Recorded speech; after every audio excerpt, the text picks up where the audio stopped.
Yeah, we're live.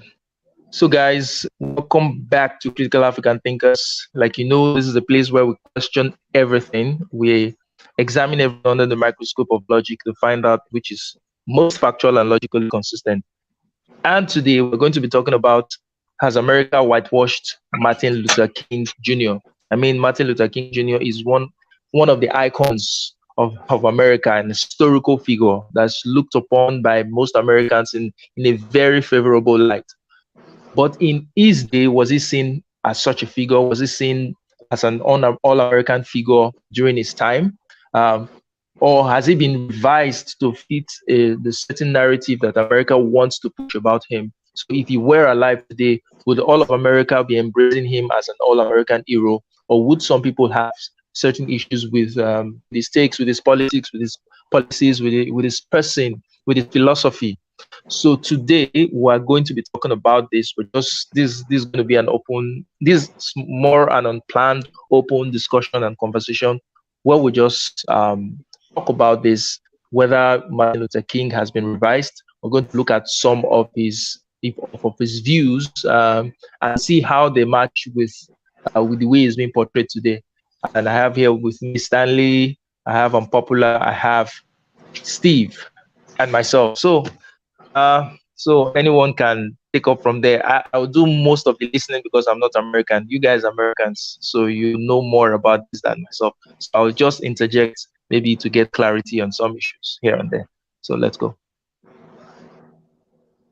Well, I would say not use the word whitewashed. I would say um, he's being the legacy is being forced into one dimension. So I'll stop there. I think that the best way to look at a historical figure is as best you can three-dimensionally. Um, because for every Tucker Carlson content of character argument, which in itself uh, is an aspect of Dr. King, especially post say 19 pre 1965. There's also the post 1965 where he kind of moved on to a different topic. And I won't say whitewashed. I will say forced into one dimension or another. Um, I view it. I get what Stanley's saying. I actually agree with it for the most part. I want to add on a caveat to that, though, is that Dr. Martin Luther King can't be owned by the broader range of society. But what he did is he changed the way that we conceptually look at individuals, right?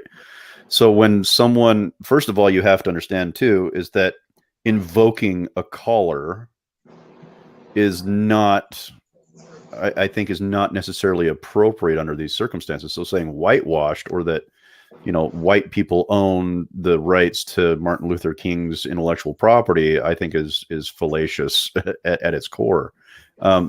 Dr. King really spoke for what I believe is every American's right to exist freely, without prejudice and without discrimination. So in that sense, I think we all have a right to be able to use his words, because they belong to all of us. They're everybody, and to him and to the broader societal conversation surrounding civil rights. So I think maybe we're looking at the literal meaning of the term whitewash. So maybe I'll just try and put some sort of definition on it.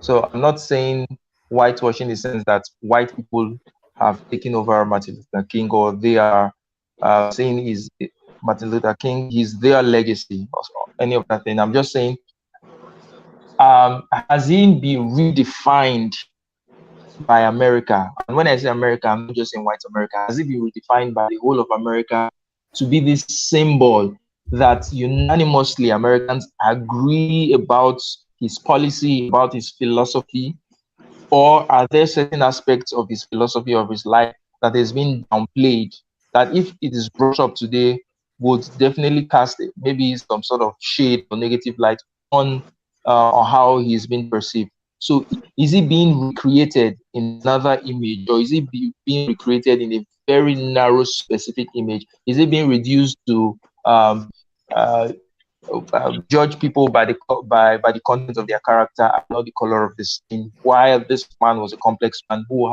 held other ideas as well. So that should be the context of the conversation. I I actually think whitewashed is not the right word as much as politicized.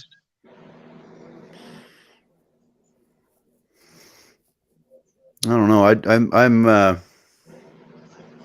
I didn't mean for us to get stuck on this one thing, but when people say whitewashed, it goes back to, you used to whitewash your fence or whitewash your house. It was a way of protecting the wood. You know what I mean? So it just happened to be, I think if I remember correctly, whitewash consisted of lime and a few other things that made it turn white, right? So I don't think whitewash in the terms that we're speaking of it has anything to do with me being a racialized white man. I think it has everything to do with what happens when you whitewash something is you actually are painting over it. But what people don't understand about whitewashing is you're painting over something to protect it. Or hide it. Or hide it, yes. Or hide it. So the definition is broad, I think. My response is whitewash as a euphemism is obvious in American historical context. So, that'll take some of the complication out of it, some of the tediousness.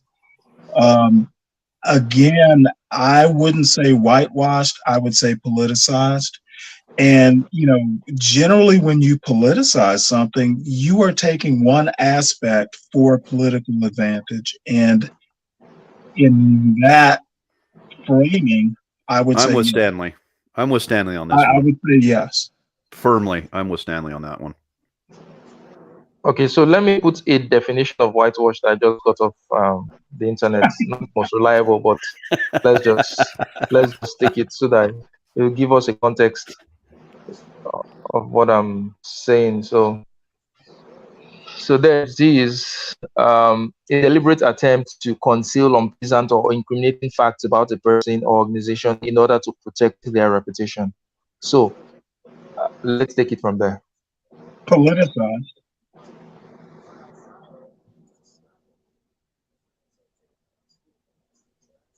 I mean, I don't know much.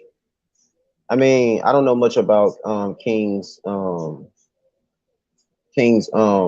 his whole the whole thing that he was leading and representing. I don't know much about it. I mean, it's basically like everything that he did for people like my age, you would have to go really study about it and really want to be into it. I mean, he's a big name and all of us know who he is. A lot of us young people at this point in time, and you just grow up, he's a household name. But I remember one time when I actually I was going on my little bench of trying to figure out get a better glimpse of who these people were. The only thing that I would hear about King was I mean, there's like like the whole thing with Selma and like how he was marching with people and all that stuff, and just the things that he was standing for. He was standing for so many things. Like I heard more about X than I heard about King, but at the same time, I got a better glimpse at X than I did of King.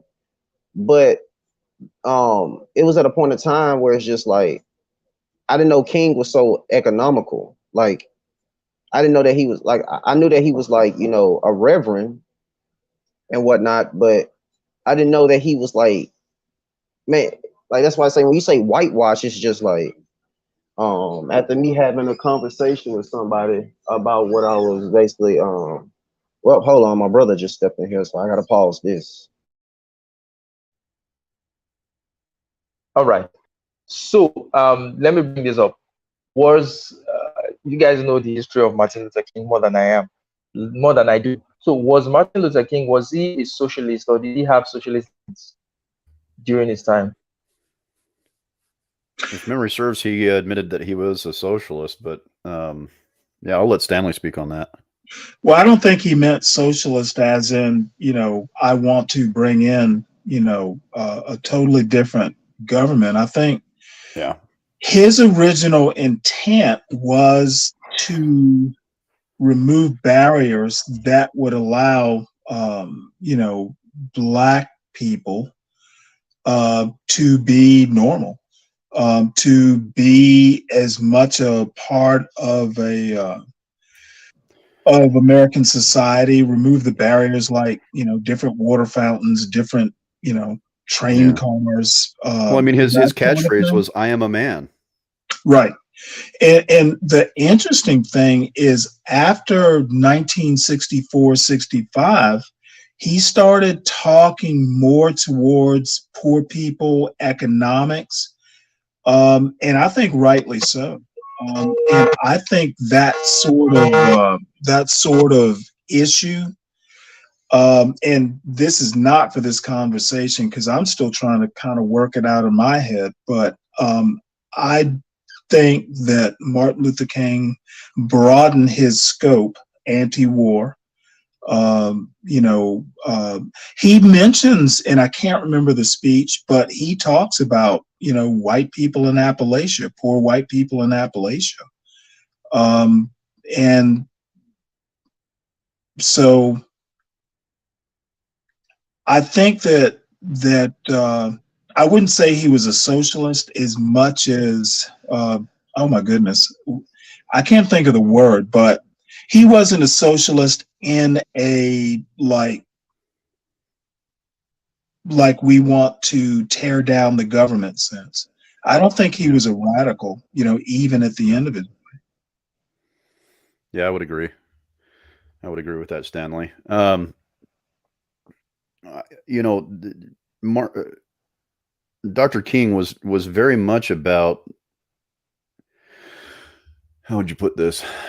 He was very much about highlighting the humanity of the people. And this is one of the reasons why, as a religious leader, he did so well, is because he appealed to the base nature, the base goodness of humanity, especially the American public, because the majority of the American public at the time were extremely religious. Um, Atheism was still a very naughty word at that point in time.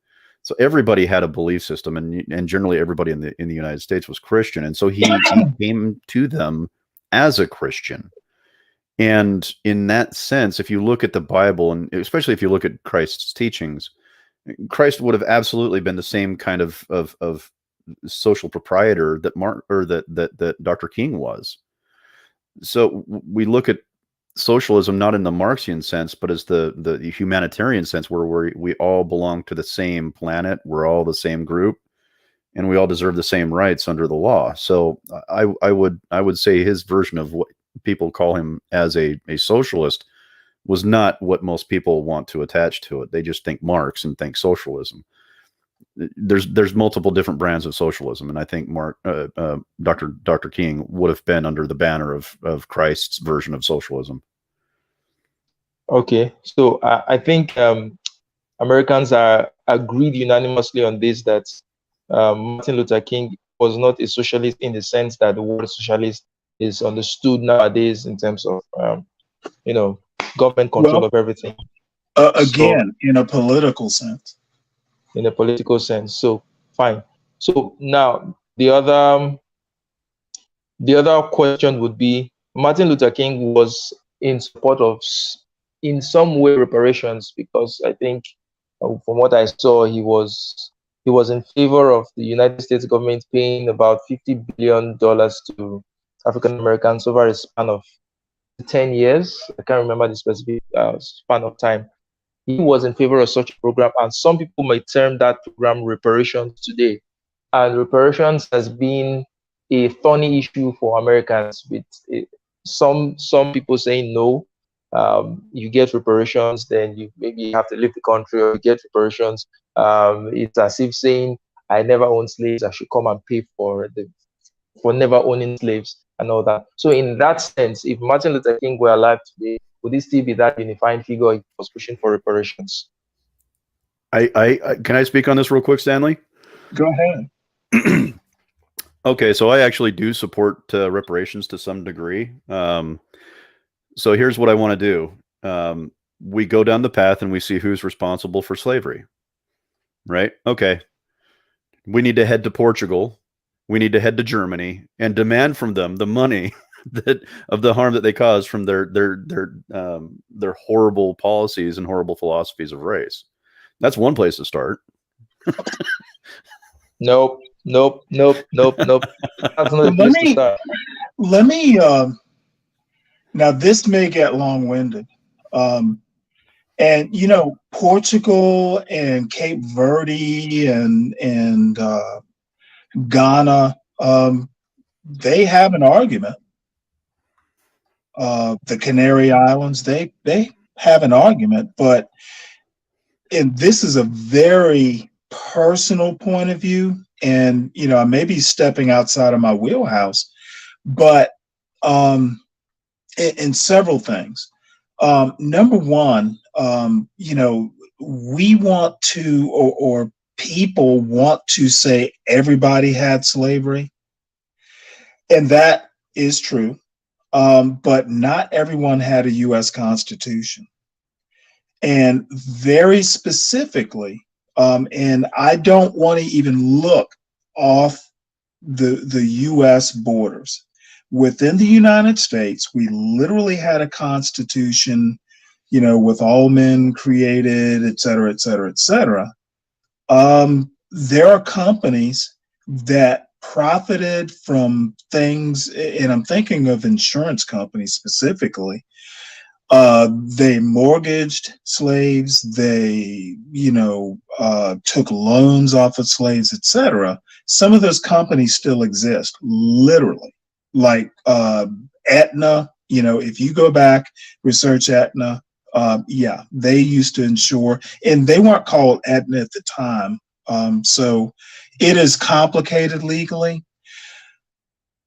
No individual, white, black, Cherokee, indifferent, it doesn't matter. The government allowed it. And my argument is the government that was started in 1776, Constitution in 1787, ratified, 1788, 1789. It's the same government. And then on top of that, it took a war to stop slavery. It was not a voluntary, oh, hey, we've seen the light. There was a war. And after the war, starting roughly in 1877, there's 85 more years of slavery by another name. It's literally called, there's a book. I would argue that the government that allowed it should be held liable. So, Right. that's pretty much it in a nutshell. We don't hold families, even individuals. There's no reason for a white person in 2022 to feel guilty, but it is we the people, and the government pretty much exists today as it did, way bigger, bloat, whatever you want to say. It's the same government. That is the continuum. That is the continuity. All right.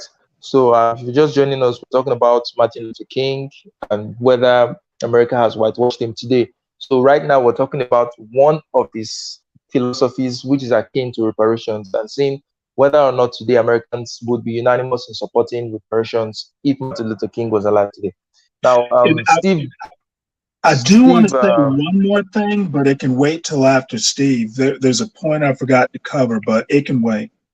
okay, so let me give my thoughts. Let me give my thoughts on this comment that was just made just now. I think I align with what Stanley just said in the sense that, let's say let me make an argument for reparations. Now, the people who say, well, you're demanding reparations, it's akin to asking me as a white man who never owned slaves to pay for reparations. And I think that's a bullshit argument in the sense that it is the government. Slavery was a sort of a government instituted, a government backed institution. So it was sanctioned by the government. It could not have existed without government backing, without government power, without laws, certain laws being put in place. So it's the government that is responsible. And like Stanley has said, it is that same government that has existed up until this point in time. It's a continuum. It was never broken. So it is the United States government that is responsible for if there is going to ever be a reparations. It's the United States government that is responsible. So even if it's a black man at the head of the United States government today, even if all the cabinet members are black, even if all the secretaries, all the Congress members, the senators, they're all black, it is still the government. They are a representative of the government, which is a continuum. They are the ones that should be held responsible. If they have to pay, they are the ones that have to pay it.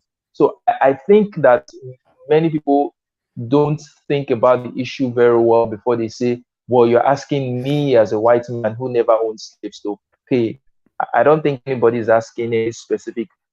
If, for example, the reparations is going to be rolled out, is the government going to go out and say white people pay a certain tax that other groups are not going to pay, so that we use this as reparations money for African Americans? I don't think the government is going to do that. I mean, look at the aid that's been given to Ukraine today. The government is not asking certain people specifically. The government just appropriates the money and sends it out. So I think that the government is responsible, and they should, if at all, if at all there is anything like reparations, then it is the responsibility of the government to make good that. I think there's a couple ways that you could go about it. You could even say, um, in order for reparations to be adequate, one group of people no longer has to pay taxes. Nope. Right. That's one way of doing it. Nope. Another way of, well, don't just like throw it away for no reason. There's a purpose behind that. Is that if we give money from the government to certain people, those people are still paying taxes on the money that was taken from them. You get what I'm saying? So they're still going to be paying taxes like the rest of us, even though they got money from the government that they themselves have paid into. You see my point? Yeah, but it doesn't matter. They're not going to pay 100% tax. They're not paying. If the government Sure. is giving them $1,000, for example, they're not going to pay $1,000 as tax. So there's a net gain by the end of the day for them, even though they are paying taxes on that money that was given to them by the government. So okay. I can make multiple different arguments for how we could go about doing this, but I want to go back to my original argument, though. Is when we talk about how we break down who's responsible for it, Stanley's absolutely right. The government absolutely enabled it and supported it and upheld it. There's no doubt. I don't think you could really contradict that with any logical means. But I also kind of look back and I ask, how did that actually happen? Like, what was there for the federal government and the dark bargain that happened between the North and the South? What was there in place that gave that legitimacy? Well, it was the theories and philosophies from Europe and Portugal and other countries. So we have to take some kind of accountability for that, right? Do we not, or do we just kind of ignore that and let it just kind of go by and no, Steve. not worry about where people are responsible? And on top of that, I can't think of a single time in history where someone who was not directly responsible for the harm was prosecuted, sued, and otherwise punished for something that they didn't do. These are the fundamental problems with reparations. Even though I'm still for it, I'm simply asking questions about where it falls apart so that we can solidify the argument, so we can strengthen it. So, Steve, I think your second question was already answered in the sense that no one is asking anybody today who is not responsible to do anything.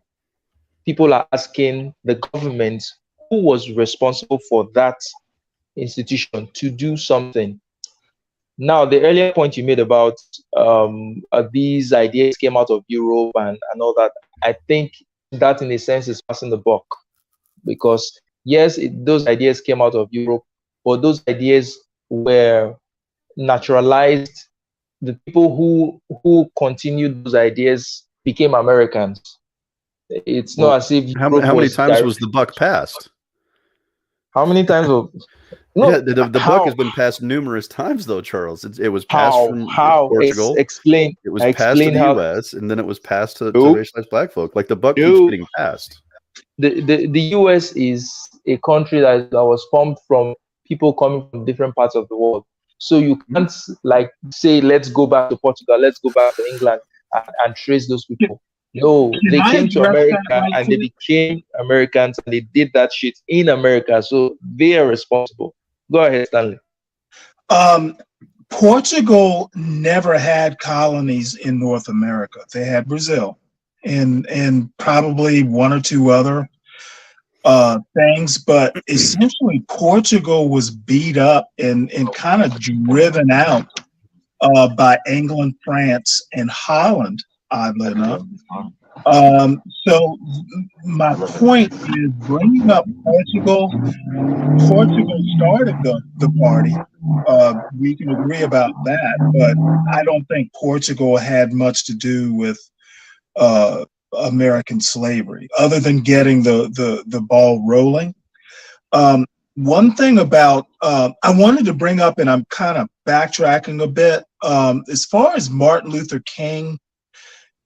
King's point, and it's not, it can be called reparations, but I think King pretty much his point was that you can't just go, hey, black people are equal.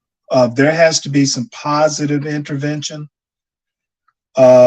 So I'll leave that there. So, it could be reparations. It could have been something else in 1967. But I think his point was that, you can't just, everybody's not going to start from an equal level playing field.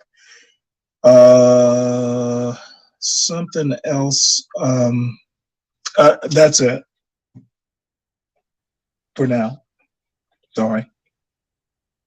Okay, so to Steve's point, I think the way I can the way I can see a legitimacy to Steve's point is if the if the other countries in the countries in other parts of the world, right, certain European powers colonized, they're the ones that have a claim to lay against these countries. So if Portugal had colonies in America, they had colonies in Africa, if as England has colonies had colonies all over the world, those countries could make a legitimate claim to say, oh, your colonization dealt us this bad. So we have a claim to make a request for certain things. But in the sense of America, I don't think Americans have the right to say, well, Portugal started it, England started it, so we have to at least hold them responsible to a certain degree. So that's the only way I can see that okay, Steve's points would carry forward. So, excuse me, just to clarify, my point on this is that personally, I think we do need to kind of go back and discover where all of this went wrong, because I think all of these different players play a role in how slavery actually did form in the United States.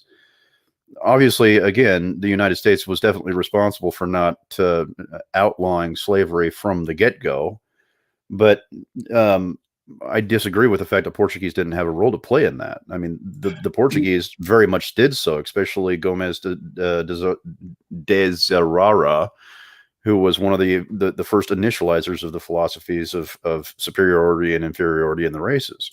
Right, and this kind of goes back. They were the first. Portuguese was the first country that took slaves out of Africa and brought them to Europe. Right? Can I hop in right quick? Sure. If a murder happens tomorrow, are you really going to go back and blame, the Bible? Well, that's my point, though, Stanley. Got the ball rolling. It Yeah. is not responsible for slavery in the United States. And let me bring up a couple interesting points that don't get taught in schools. it's not even slavery in the U.S. isn't even a North-South thing. Um, um, the Deep South had slavery. They had the initially the rice and indigo, etc., and tobacco. Eventually, it moved into cotton. But northern shipping, northern shippers, had as big a hand. They didn't whip the slaves, but they transported them. So I want to stop there with that. So it's not just a regional thing. Um, South Carolina and Georgia specifically, they were basically founded. By the way, one of the charter members of the South Carolina Royal Charter was literally John Locke. That's something that doesn't come up much. Right. The other thing is that blaming Portugal for what happened in the United States, other than they got the ball rolling, I don't see the point there. No, I'm trying to prove a point, but nobody's let me finish yet. Oh, my bad. Sorry. No, it's all good. So the point that I'm trying to make here is, there's a couple of points. One is the question is, how far back do we go? Well, we know we need to go back to at least the inception of the United States as a country. But then if we look even further into that, even within the book, The Dark Bargain, which Stanley was kindly enough to recommend to me, even in there, they admit that without the southern states, the United States could have never been born. It required the southern states to join the United States in order for creation. If that had never happened, slavery would still most likely be continuing in the South.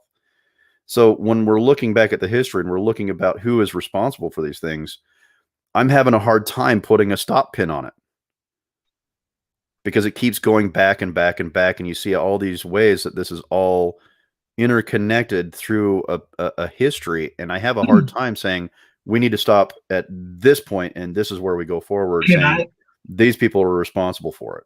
Can I offer a start point? Sure. And then you brought up a stop point. The start point for the U.S. either starts in 1776, where Jefferson basically blamed England for slavery. For me personally, the start point begins in 1787, where if you go back and you read Madison's notes on the Constitutional Convention, the subject of slavery came up a couple times. Yeah. So I like to start in 1787, where they didn't, the pride that, when I was in grade school and high school, well, the word slavery is not mentioned in the United States. Well, these people were good with words. They used, what was it? Individuals bound to labor. They found a way around using the word. For me, the start point is 1787. The stop point is arguable, but I would even be willing to say, now this is me personally, I'm not making any official, statement here. I'm not speaking for anyone other than myself. How about let's stop at 1965, 64, somewhere in there. Even if we stop there, it didn't go forward from there, I think there's still a good case for reparations. Okay. So Steve, Yeah. you keep bringing me back to this point of who is to blame. Is Who is to anybody there? blame? Who is to blame? Yeah, we're here. Who is responsible? Who's responsible? Who's responsible? But we've already answered that question, or at least I think Stanley and myself has answered that question. It's not a function of seeking a particular people to blame or a particular person to say he's responsible. We at least know an institution that is still existing today that sanctioned that practice. Look no further than that institution, because we can, this who is responsible, let's trace it back. It's a never ending game. You have to go back to Rome, you have to go back to Greece, you have to go back to Egypt, you have to go back to Babylonia, you have to go back, and it's untenable that you have to go. Yeah. If you might as well go back to the beginning of, to the, if you want to believe evolution, to the first single cell organism that formed into man, you might as well go back to them. But it's untenable for us to start doing that. But we know an institution that still exists today that sanctioned it. Look no further than that. That's my argument. Yeah, I don't agree, because there's a clear origin where these philosophies started. On top of that, you have also other things that you have to have conversations about too, like where did the slaves come from? You know what I mean? So there's a lot in that whole conversation, but I disagree with not being able to find or not needing a responsible party, because that's not justice, that's tyranny. In order for justice to occur, there has to be a responsible party. And The United States. even Cornel West said, "Love is what justice looks like in public." You have to have someone to hold accountable. Period. The So United States. who do you hold accountable, Steve? Biometric, we have to have someone to hold accountable. Who do we I hold don't know yet. accountable? I don't know yet. That's my point. Is like, I'm not sure. I'm for reparations, but I'm not sure where the argument starts and stops yet. I'm not confident of it. So you don't know yet, but you reject the one that we give when we Yeah, say, because it okay, it's falls the apart. US government. It Yeah, doesn't fall it falls apart. apart. How? Where does it Well, fall no. apart? I've never disagreed with the fact that the U.S. government is responsible. Absolutely, they are, because they allowed it to continue. It should have been, slavery should have ended at the inception of the United States in 1776. Can I hop in? They didn't only allow it to continue. George Washington hunted Ona Judge from the Oval Office, literally. Yeah. So they didn't just allow it to continue. They were willful participants. Our first Yeah. president paid a slave hunter to hunt down his escaped slave. Yeah. So responsibility, let's start with George Washington. Let's start with 1787. He happened to have been at the Constitutional Convention. Yeah. To me, it's easy. I don't want to blame Portugal for something. They didn't write the U.S. Constitution. But the whole point was not blaming Portugal. It was bringing up the example of, where do we start the blame? Where do we start the responsible parties? Well, I voiced my views. Yeah, and I'm fine with saying 1787. My whole line of reasoning is, like, we have to have a conversation about the reality of, when did it start, who's responsible, and how do we come to a conclusion of when it ended, and how much do we pay? So your main thing is, when do we end it and move on? No. Okay, just checking. Yeah. No. I would not be so arrogant or ignorant to make that claim. Hey, unpopular. So good to see your face. This is the first time I'm seeing your face. He's a handsome guy. So, He's a handsome fucking guy. Yeah, look at this shit. So jump right in, unpopular. Jump right in. Give us your words of philosophy. He's always spitting philosophical stuff in the Discord. So, I mean, after hearing what they were saying, as far as what I know about like the Portuguese and whatnot, I mean, they, I guess they come from like this Spanish, I guess this European Spanish culture, and it's crazy because I mean, you're simply it just gets like you hear mostly of the British and so Bola, you're breaking up. Am I the only one getting that is breaking up? Yeah, unpopular. You might need to shut your camera off. It's probably taking up too much bandwidth. Hey, can you hear me better now? Yeah, Yep. much better. Can y'all hear me better? Yes, better. I don't know much about Spanish and whatnot.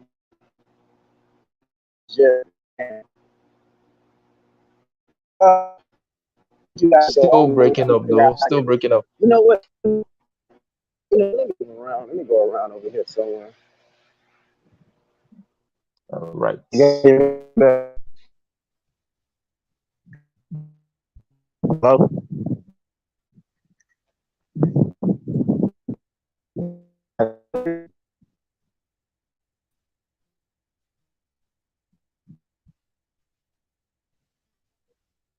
Okay, so Hello? before unpopular. Okay, good, good, good. It's clear now. Is it Go better ahead. now? All Yeah, it's right. better. Go ahead. Yes, but I need like the Steve Sandler and I'm really fun. You're breaking up again, unpopular. Oh boy, oh boy. Maybe just exit and try to come back in. Maybe that'll fix the problem. Yeah, give that a shot. So, where do we take this conversation from here now? Well, can I ask an ignorant ass question? Sure, go ahead. So, there's always that topic of who sold slaves into slavery. It was kings in Africa, right? It was tribes in Africa. Why do we boo that conversation instead of actually having a conversation around it? Like, why don't we Who hold them accountable I too? Because think they could have I said, think "We're not going to boos sell our people to who you." who boos that I think conversation? that's a Who boos the great conversation? conversation. Sorry. I think Who that's a boos that great conversation? conversation. Yeah, a lot of people in the United States boo that conversation, Charles, because they see it as dismissive or Well, trying to avoid blame. here's my answer. Uh, Selling, you can't sell what there's no buyer for.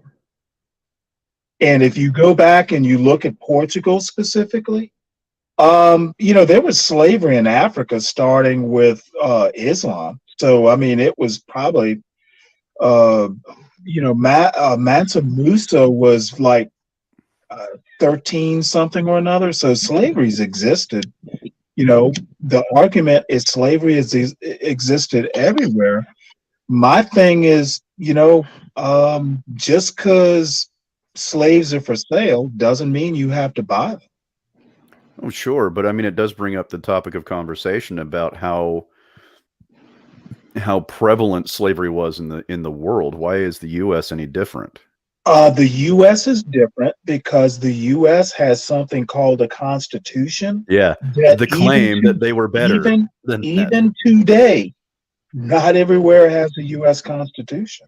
Or Right. am I wrong? Well, no, I would agree with you 100% on this because the problem, and I've maintained this from day one, is that the slavery is the biggest stain on the U.S. is because in our Constitution it clearly declares every man equal.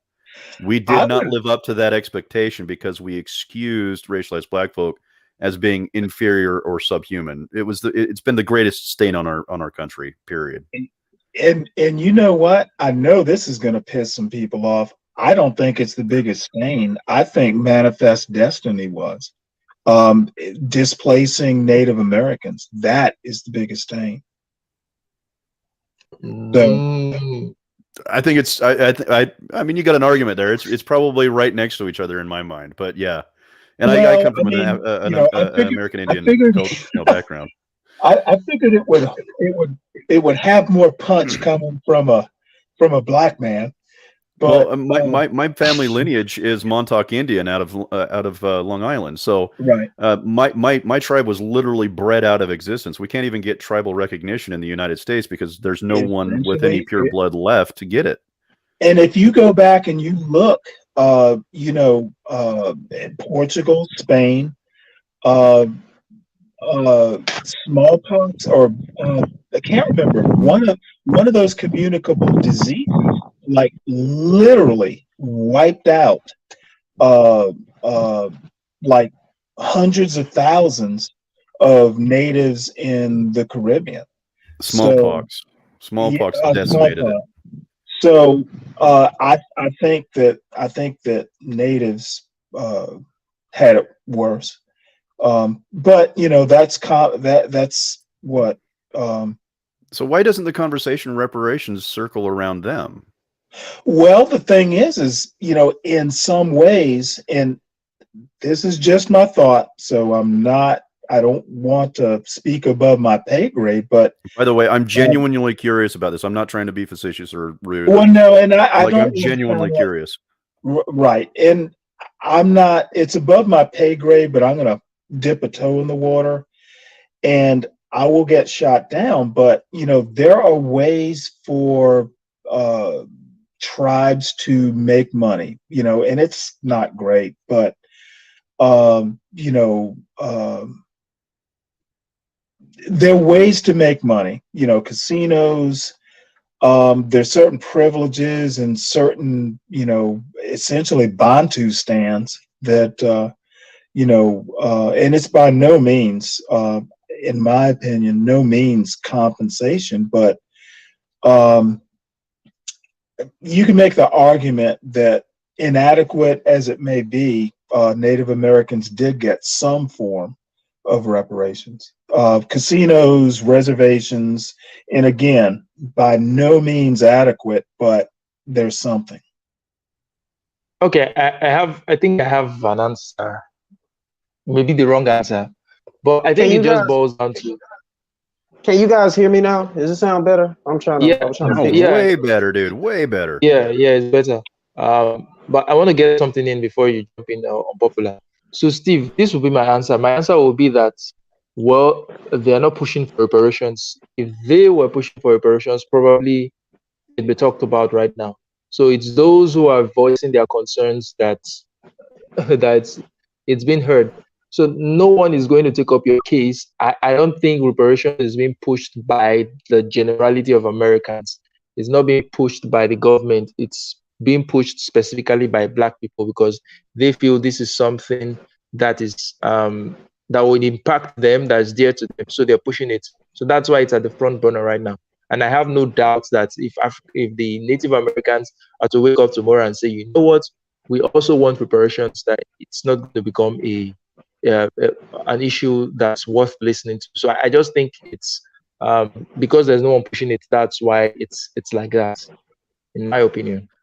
I have an argument against that, but for the sake of time, I'm just going to keep my mouth shut on that one and let unpopular speak. Yeah, but I want to hear it from him. okay. I think okay, I'm glad that you Charles just said what he said, because I mean you Steve and Stanley, you guys are more deeper fabric of what I understand, but like, to my knowledge of what I know about the Native Americans and this, thing of them being, if not the biggest minority in the land, right?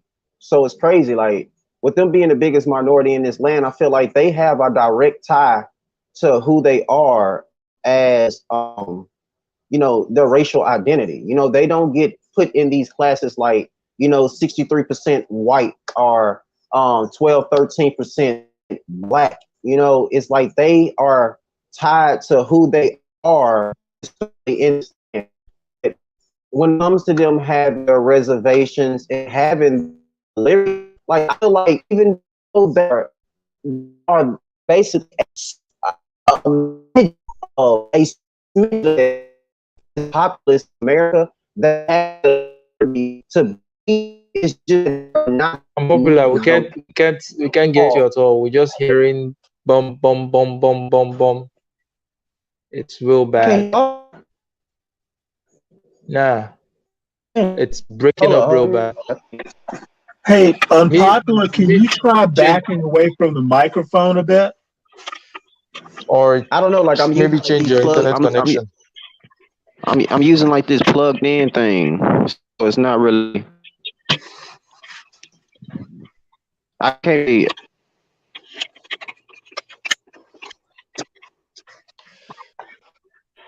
Oh boy.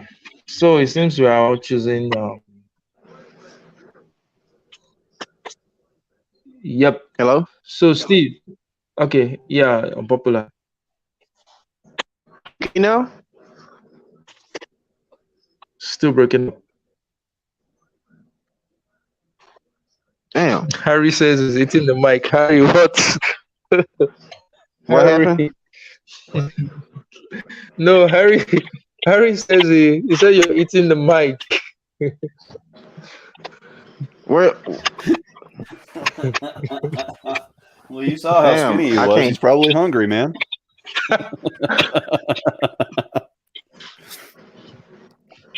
y'all can't hear me though for real? Well, we can, but then you start Yeah, but breaking up really bad. yeah, yeah. I don't know. Like I can never hear the feedback of how I sound. I could just I can see that my Yeah. voice is coming through and whatnot. It's just, Now you're doing I can see better. I mean, I can see my voice coming through. I don't like it looks regular to me, but from you guys, if you guys tell me it sounds bad, I have to go off what you guys say. So Yeah, it's good now. So go ahead. I mean, yeah, like I was saying, was just like, I mean, I don't know how much you guys know about this or care about this. Statistically, they say that Native Americans are like 1%. So it's just like, I mean, trying to represent these people is just like, compared to like, whites that are 60% of the populations, or blacks that are like 12%, or Hispanics, Latinos that are 18%, or even Asians that are. I mean, when you start going to look for these statistics online or whatever, I mean, it's trying to see how much of it does it matter, like racial politics or identity politics. But when I heard Steve say that he has Native American ancestry in his lineage or whatnot, it's like things like that are interesting, because I feel like when people are allowed to speak their truths and say what they, and speak, give facts. I mean, a lot of this stuff matters. But I never came across actual like native. This guy was like, it's like you can get a lot of things off face value, right? Like you can look at Stanley, tell he's black. You can look at Charles, tell he's black, he's African. But it's all about if people, they tell you, like we have like these conceptions of like when we see somebody, if we could take it at face value, right? But when it comes to like just Native Americans, man, I'm like just for what we know of them, there's not many of them, if any at all. So it's just like I feel like a big portion of that really has to dial in on like how we live our lives and how we represent ourselves through liberty and whatnot. Because I feel like if anything, the Native Americans would have wanted to been liberated. Because this land that they had, now that all of us are living on this land, are living off of the land, it's like it's hard trying to gauge just what that means, for American people. Because you hear about the tribes, right? And how many tribes, like there were plenty of tribes, and just like their culture and whatnot, and I feel like their whole culture is surrounded around liberty, right? So I mean, that's all I really have to say about it. You know, that's I mean that's pretty much all I can really say about it, because I mean I don't really know where else to go with it. So I'm gonna let somebody else take it over, because I need somebody to give me a little bit more, give me some more meat of the conversation so I can really dive in, because I know some things, but I need some more meat of the conversation, man. So I got one for you, Stanley, and I've used this argument before, and I'm curious to see how you feel about it now that you've had time to think about it. What do we do about white ADOS? I'm not sure of the No such question. thing. Well, Well, no, there's I think. I mean, do you mean white passing? I mean, are we talking? Is that some sort of purity test genetically? Are we talking right. eugenics? That's what I'm talking about. It's like, so if you look at Thomas Jefferson's children that he had with Sally Hemings, multiple children that he had with her were white passing. It's pretty easy to get from there to their descendants could be just as white as I am. What do we do about them? As far as what reparations? Yeah. The proposals I've heard is, it's all in records. I mean, you can essentially, establish, and I'll have to send you the details because I don't know them off the top of my head, but lineage is involved. And if you've ever watched, because every now and again you'll see something on YouTube where descendants of Sally Hemings will get together with descendants of Thomas Jefferson. And I think in a lot of cases, you can tell who's, ADOS or, descendants on one side or the other. I'm sure there's, some people that you couldn't tell just by looking at them.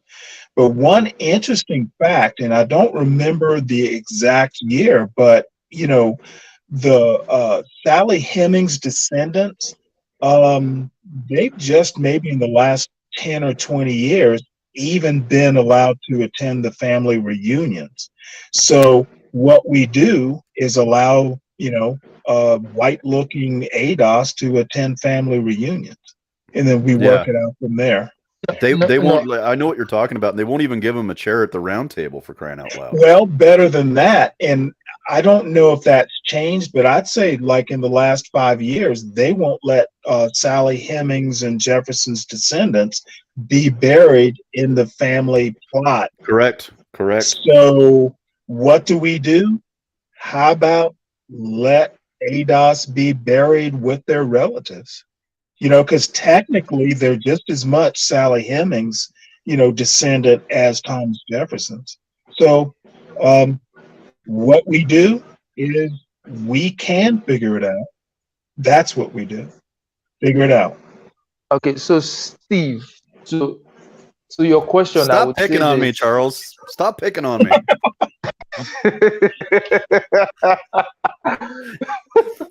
Come on, man. You really have to retitle the title of this is like everybody shitting Yeah. on Steve. Yeah.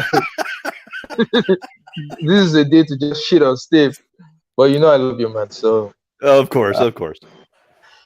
now this will be my answer to your question. Why not apply the same rule that was used to identify black people during the slavery and Jim Crow era, which is the one drop rule. So if you claim to be an ADOS and you're white and you're white looking, well, apply that rule as well. Let's see how many of your parents or your ancestry would pass that. Then by that you can, Yeah. no matter how white looking they are, you can give them whatever benefits accrue to ADOS.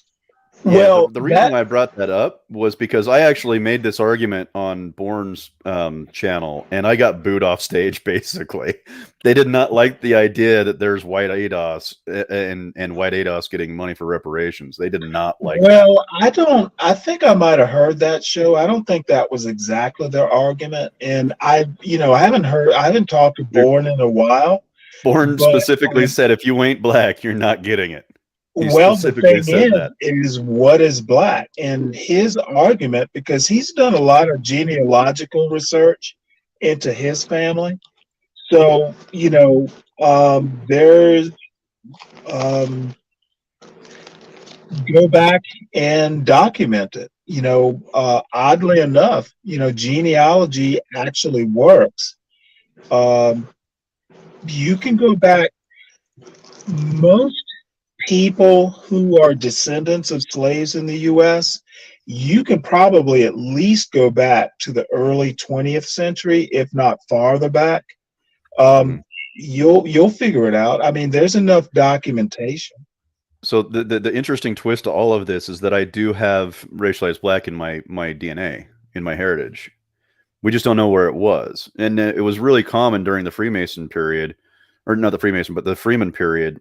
So where the Montauk were located at is also where they stored a lot of the Freemen while they were waiting for 40 acres. Right. Yeah. And that's where I think it came from. But I could be completely wrong. But it's like, racialized black people weren't here because they wanted to be. So it's pretty clear that whoever was there and whoever was racialized as black was definitely a descendant of a slave owner. So Well, I'm you asking for clarification because I don't want money. I would much rather it go to people who need it. let me ask But it you a is a question. sort of contention there. Have you heard of Dr. Sandy Darity? Have you heard of ADOS, the organization, FBA, the organization? Go look it up online. You can find the criteria. Mm-hmm. It's literally out there. I'm purely You know, curious. I don't want a single dime, what but I'm let, records just they let, would curious. use, how let, you me- let me research pick on it, Steve what they again. would accept, what they're proposing. It's out there. Stanley, Charles is picking on me again. Let me pick on Steve again. Steve, no reparations for you. There's no there's no way you're whistling your way into getting any reparations. I don't want them, man. I'm doing good. My ancestors would be Yeah, proud of me.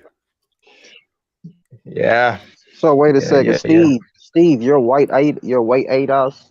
That's what you're saying? Yeah. Hey man, send me some of them reparations. I need it. Yeah, break bread.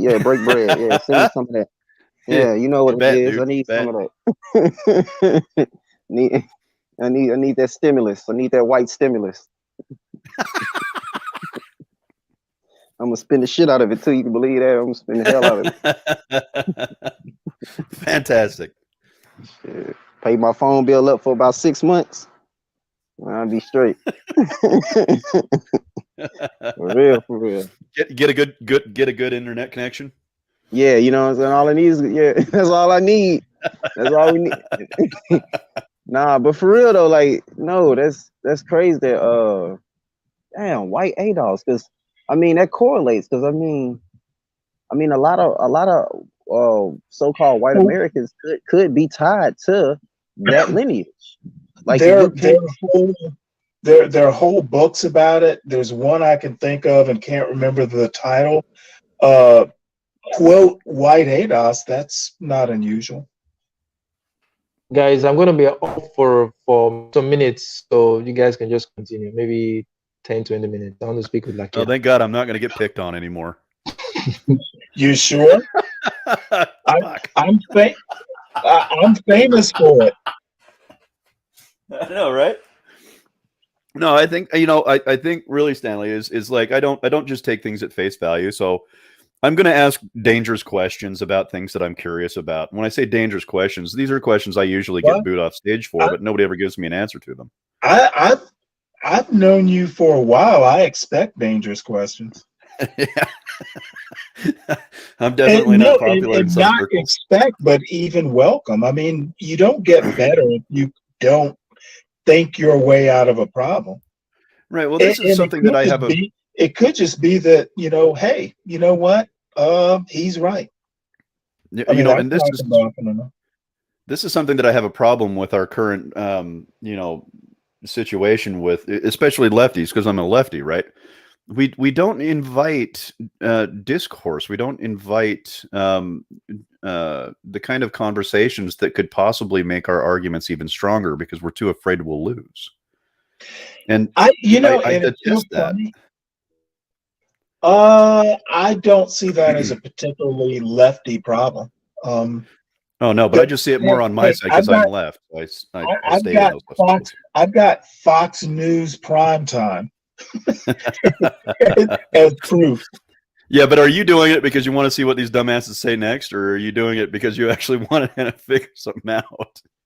Because they come up with some loony stuff on there, dude. I don't watch Fox News, but I watch the clips. Oh, gotcha. Yeah, I despise Fox so much, but what was it? Wasn't there a Fairness and Reporting Act that eventually died of old age, basically, and it no longer required media agencies to report the truth? Wasn't I thought that was political ads, but I may be. I'm gonna look that up. I know there were fairness in reporting sounds familiar. I'm more familiar with the equal time thing, where back in the day, like the 80s and maybe late 70s, you couldn't just show all one party's political ad. You Oh, had to do fair time. oh, I found it. The Fairness Doctrine of the United States Federal Communications Commission, introduced in 1949, Oh, wow. it was a policy that required the holders of broadcast licenses both to present controversial issues of public importance and to do so in a manner that fairly reflected differing viewpoints. In 1987, the FCC abolished the Fairness Doctrine, prompting some to urge its reintroduction through either commission policy or congressional legislation. However, later the FCC removed the rule that implemented the policy from the Federal Register in August of 2011. Well, I'll be honest with Wow. you, and I would Wow. never. People who I'm not sure. I think we're fine without it. I will vehemently disagree with you, sir. Because the news agencies were really the only way that Americans could get information on laws being lobbied and bills being passed, and because there was newspapers, obviously, but the newspapers and the news agencies were the only way that Americans were getting information on things that were happening in the federal government. Yeah, but the thing is there's cable now. Yeah, that's even worse. Well, yeah, but I mean, you can be like me and just kind of, I don't watch I don't watch TV. I don't even have cable, but I do have YouTube. And, that kind of suffices. And I don't, you know what? I watch more Fox News clips than I do MSNBC. I almost never watch in MSNBC clips. Yeah, I don't watch any news almost at all, just because I don't trust that the information that I'm getting is fair and equaled. It's just I don't have that confidence anymore. Now, if I don't have that confidence, I've got to expect that a large portion of the U.S. population doesn't have that confidence either. So basically, what we're doing is we're making a bunch of decisions that we're not even confident about. Actually, and this has maybe been a couple years ago now, I listen to a lot of podcasts because I listen to everything from Hoover Institution type podcasts, and even so, I think Jason Jones might be the most left I go. And you may or may not know who he is. He used to be an MSNBC host, but I just find podcasts tend to be long form conversations where they get into details. Well, they'll get people that were actually there, that actually know what happened. So yeah, I would agree with you. I definitely watch more podcasts than I do the news. Yeah, I just find them not in depth enough. Yeah, podcasts I think are a little bit more nuanced. Right. Definitely nuanced. I can appreciate. And it's like with Kyle Rittenhouse. We talked a little bit about him last year, but in his conversation with Tucker Carlson, he even said, "I support BLM." And that's a nuance you would not get from a news agency. True. And so, well, the thing is, though, and I'm not going to belabor my point. Everyone supports the concept, Black Lives Matter. I don't think you're going to get anyone to deny that they care about Black lives. But, there's there's nuance there. How deep is your care? And, even that statement right there. And you know what? The other thing, he's 17, 18. So he could say just about anything, and I'm probably not going to take it that seriously. I have a 16-year-old. I'm only going to take I get it. I get it. What do you think about this? So Germany has a law in place that if you have over 500 followers on any social media site, you're required by law to get a broadcasting license. Interesting. Because some of these places, like Joe Rogan, for example, has more viewership than the majority of the news agencies. You're capable of manipulating society in a much easier way by having a popular podcast than you are being a news agency. What do you think about requiring groups of large I would say podcasts or the such that have large followings? Should they be required to get a broadcasting license? No. Any particular argument against? Why? Well, it's Any obvious they have the dude, influence. well, dude, I can pick up my phone, go to YouTube, and click a button or two, and I'm live broadcasting. You're never going to be able to license and organize and regulate just some dude walking down the street who decides to turn on his phone. That'd be a bureaucratic nightmare. Oh, absolutely. I totally agree with you. However, my argument would be these podcasters who have, 25 million viewers like Joe Rogan does, these are consistent. These are televised consistently on a weekly basis. So these guys aren't just messing around. This is their career. This is their job. This is their income. So there is an argument there against your position on that. Well, that's an interesting point. Isn't YouTube regulating? I mean, they've got rules in place. Not really. I mean, they do, but they don't. You run a bigger risk of being shadow banned than outright banned from YouTube. I don't have a solid argument. I think I would say no, and maybe I'm just that kind of pirate radio kind of guy. I think you should be able to pick. If you really want to put some dumb stuff out there on YouTube, I'm all for that. See, I'm against any regulation at all. Period.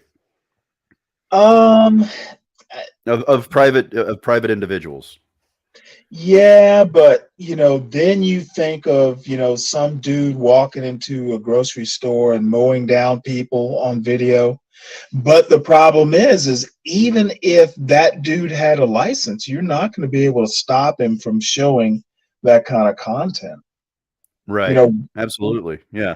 The broadcasting license is a piece of paper. It's just like a protective order is just a piece of paper. That's why I carry a firearm. Well, bullets beat paper every time.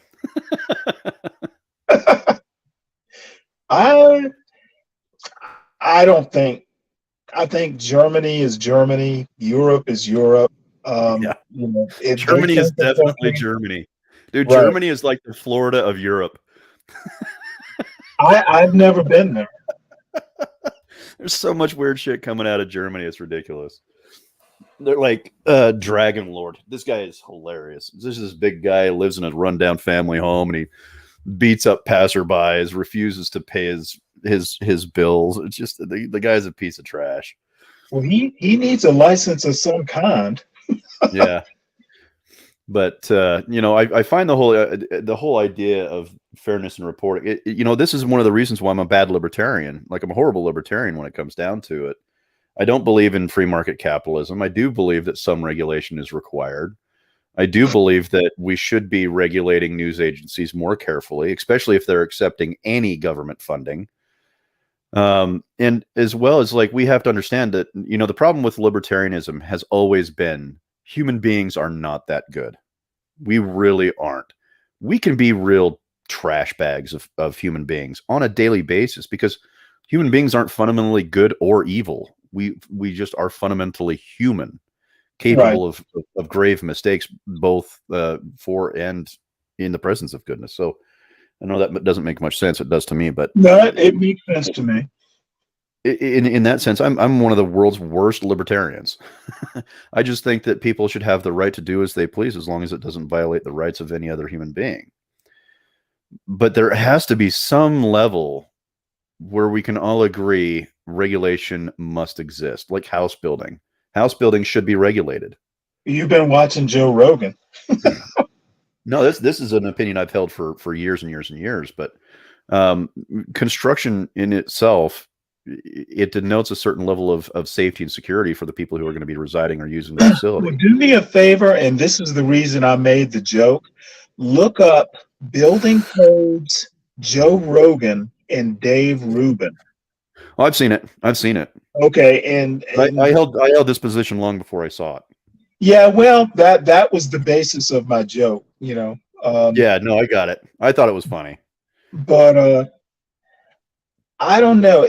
And you know, one of these days, and I haven't done enough reading. I just haven't had the time because I've been kind of reading about other stuff. But I, I'm, you know, I've heard the argument. I have a problem with natural rights. You know, just to be honest about it, I think it is basically, I think it's a man-made concept like any other man-made concept. I don't think you can actually codify natural rights. And so, you know, I haven't really thought through it, but my gut instinct is, you know, rights aren't granted by God or nature. Rights are granted by institutions. Yeah. If you have institutions, and I haven't developed the argument, but my gut is that, you know, people, if the government of the United States failed, people would be amused at how little rights they have. Yeah. Oh, for You sure. know, Yeah. a right exists if it can be enforced, and you need an institution to do that. You know, God Right. isn't going to come down and take your side when somebody shuts you up, you know, from Right. saying something they don't like. So Well, that's kind of the crux of my natural rights skepticism. yeah. Well, the aspect of natural rights is a fascinating one, which I can see your point. I don't necessarily agree with you, but I definitely see the validity in your argument. And really quick, Well, I haven't thought it out. I haven't read enough, yeah. so you know, I'm So natural, spitballing here.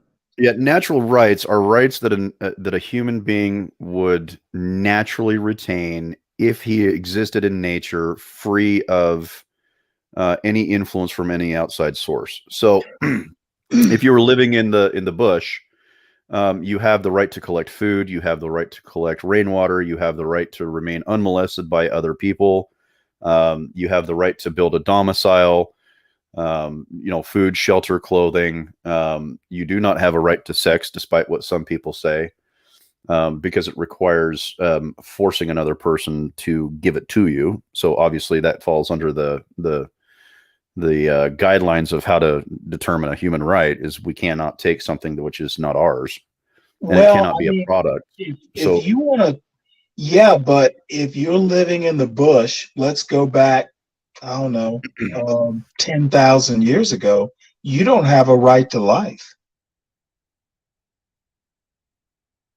well, I would disagree. You do have a right to Well, life, but that doesn't mean that something's not willing to violate it. right, but you have a right to life among other human beings, but your right to life is not going to be respected by a Yeah. lion. No, so you're getting into So, Jean-Jacques Rousseau here, because Jean-Jacques Rousseau said man is born free, but everywhere in chains. It's because we realize society actually restricts us far more than nature does. but to me, society is an institution. Oh, Okay, absolutely. without And that's where I kind of agree with you. Yeah. Yeah, it's an institution of itself with no rules. right. So you're out on the savannah somewhere. That lion's not gonna think about your natural right to live. So Yeah. that's where I come. That's where I have to think through what natural rights really are. Well, natural rights only extend out to other human beings, other Right. sentient human beings. Therefore, it's man-made. It is a concept. It's not like a natural thing.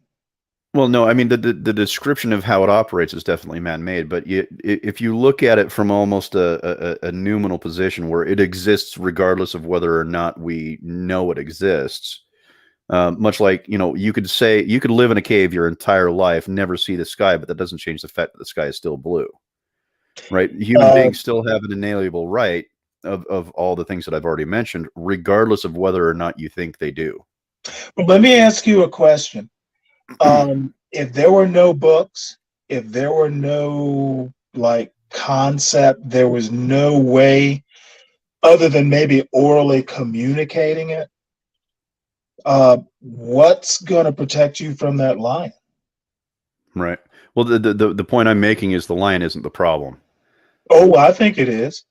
Well, It, the lion is but something that the exists problem outside is of natural rights you as don't human beings have are concerned. your right to life in that situation is, kind of equal to that lion's right to food, to Right. dinner. Right. But So, humans don't eat other humans.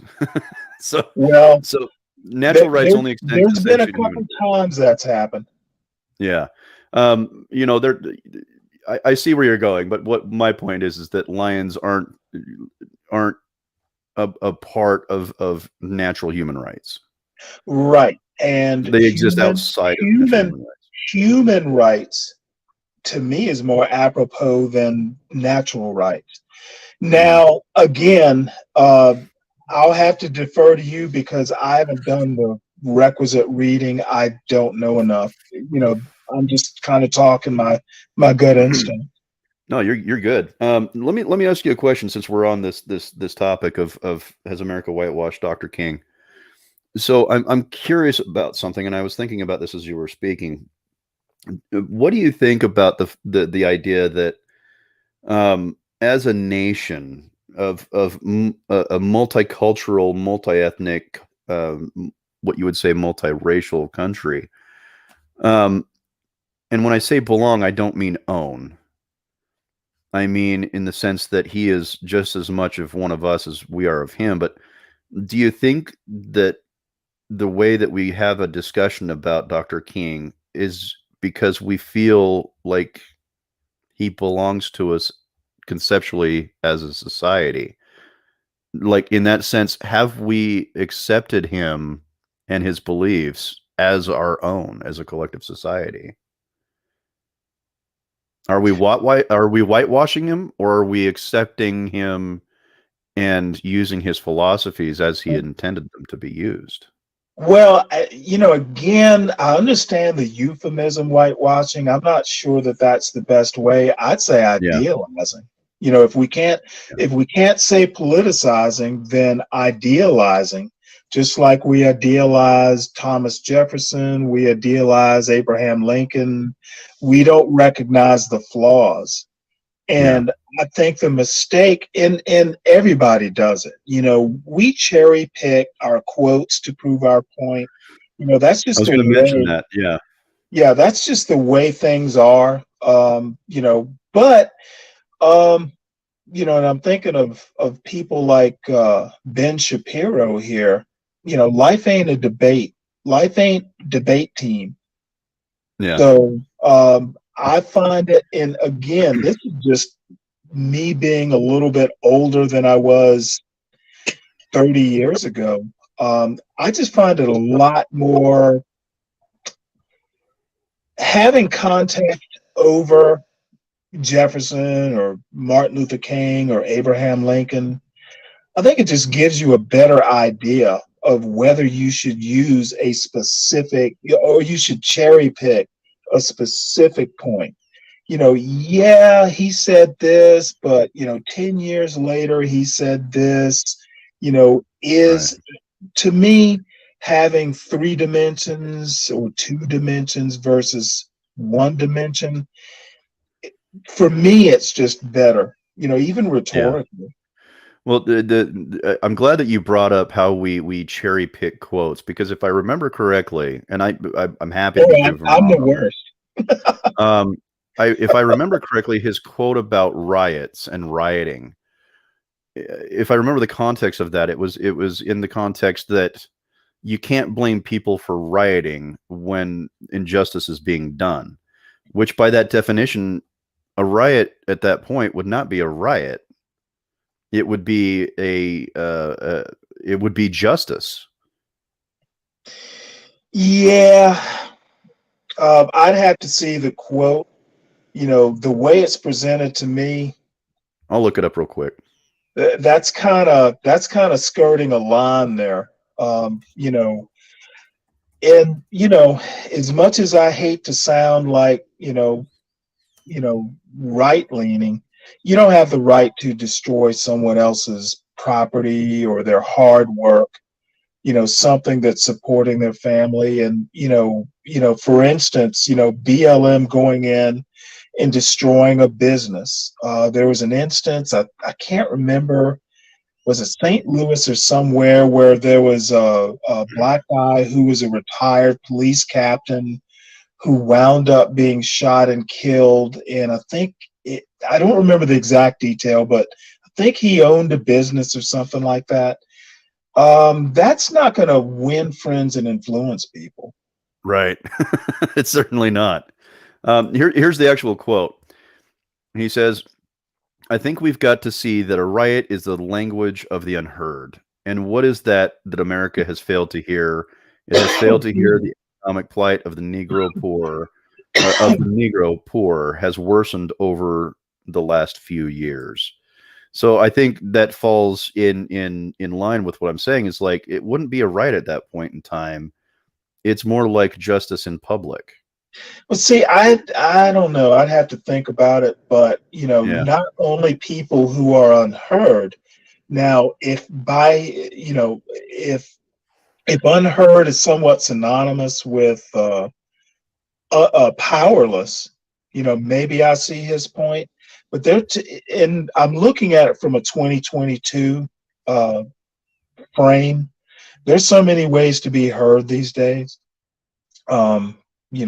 Maybe back then in the 60s, maybe it was a better argument, but everybody's heard on social media. So, I wouldn't buy that argument in 2022. Maybe that's what I'm saying. No, I get it. How you doing, Charles? Hey, Charles. Nope, he might not be back yet. I grew up hearing Dr. King speak, and I downloaded a book from Audible that was a collection of civil rights speeches from, I think it was 1955 to I think 2000. And King was in there a couple of times. So was James Baldwin, who I absolutely adore. James Baldwin, man, that guy. Yeah, I loved his. Yeah, I loved his writing. I loved the way that he spoke. I just loved him to death. And A Fire Inside is one of my favorite books. But Fire Next Time. The Fire Next Time. Yeah, sorry. Wow, where did I get that? The Fire Inside. Oh, that's another book. I'm sorry. Yeah, that's why I got it mixed up. But the thing is that there were so many great speeches that came out of that era, which really prefaced America's discriminatory behaviors in such a way that we were embarrassed to look at it. You know what I mean? We were just like, good grief, are we really doing this? And we have that with hindsight. I'm not sure if it was happening at the time, but by today's standards, we look at those speeches and we realize the context of them, and we become embarrassed by our poor behavior. And you know what? I would absolutely disagree. Individuals may be embarrassed, but I think collectively, America has a very, exceptionalism applies when we want to forget and move on. Yeah. I usually speak to the individual, not to groups. So just right. let that. I think collectively, as an American populace, I wouldn't agree that we're sorry for much. Yeah. Well, yeah. I mean, I can see that. I can understand that because as a society, we do some pretty shitty things. And have for what, 400? Ever. Forever.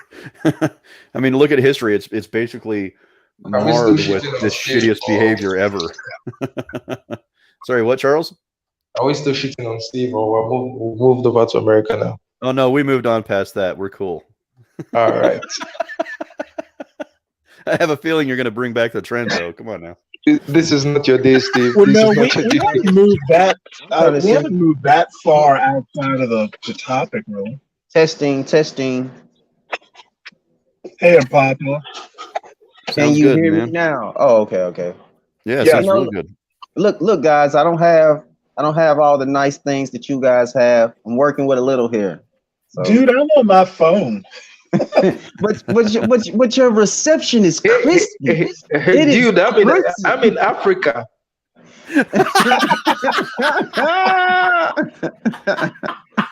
Well, it just turned to shitting on Steve Day to shitting on Unpopular Day. Shit. I'll be right back, guys. Like, look how crispy. Charles, look how crispy Steve's connection is. He could probably literally come through the screen right now and kiss me on the forehead.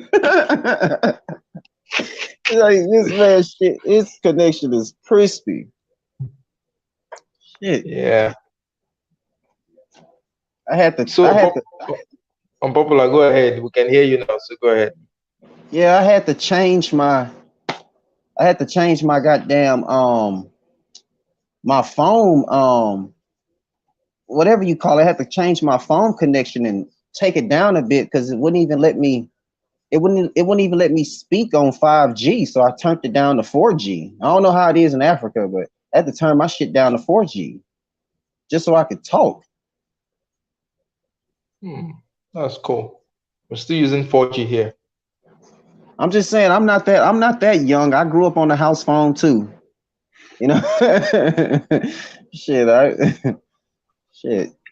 I don't know. At some point, I'm thinking about maybe around Christmas or so, because I have to get a new computer. Probably get like a microphone and maybe a camera or something. Stanley, your connection is excellent. I don't even know why you need all that. This shit is. No, the problem is, I have to set up my computer over here, just to do quick research. It would be a lot easier to use the computer versus the phone, and I'm not gonna build out a studio. Harry, stop talking shit, Harry. Stop talking shit. I see you down there. Don't think I don't see you. So that was me by mistake. That was something he had posted earlier. Oh no! But I heard him earlier talking about I'm eating the mic. Y'all gotta. Steve talking about, look at him. He's skinny. He's hungry. Oh man! Hey, that's the truth, though. That's the truth. I got me some food right here, though, so I'm doing all right. Yeah, you could Hopefully, be a model. Popeye's chicken. No, I got me some pizza. Some pizza. That's snack. Oh, man. So yeah, I mean, where are we at here? I mean, you guys were going on and on about I don't know what you guys talk about. You guys I think you guys were specifically speaking on I don't know. Let me see if I can dial back in on what you guys were actually saying. On and on pretty much describes it. Yeah, pretty much. At least on my part. Yeah. Now we were talking about how we conceptually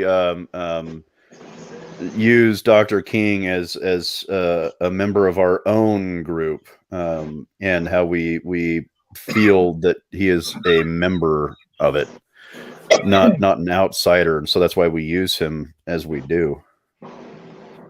Right.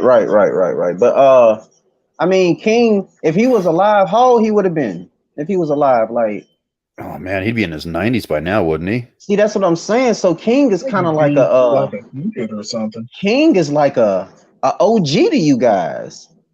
You know what I'm Yeah. saying? But and anybody of the sort in that time, that represented that time. And then you guys were talking about James Baldwin. I think he's Yeah. still alive, right? He has No, he's, no.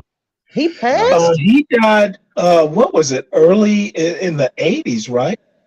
no, I thought he died in the 90s. Maybe you're right. He wasn't that old though. No. It's crazy because you see all like you see all 1987. yeah, you see all this content of them online. Like when I was like studying James Baldwin and whatnot, like, you know, when man, I liked the guy. I liked the guy a lot too. But man, just that those eras of time that they were living in and the things that they were doing was so prominent. And then for that to translate into today's time, the fact that we can go on YouTube and go look up a James Baldwin interview or James Baldwin lecture, like where he was sitting in the middle of he got videos on YouTube of him sitting in the middle of a room with all these very smart intellectual people surrounded around him in suits in class, and they would sit there and listen to him. You know what I'm saying? Like, and it's shit like that translates over into today's time where you get to actually sit there, live and breathe James Baldwin as if you were in the room with him. You understand me? Yeah. Like that's how the shit is. But then you realize that this man died, 10, 20 years ago, and Close to 40.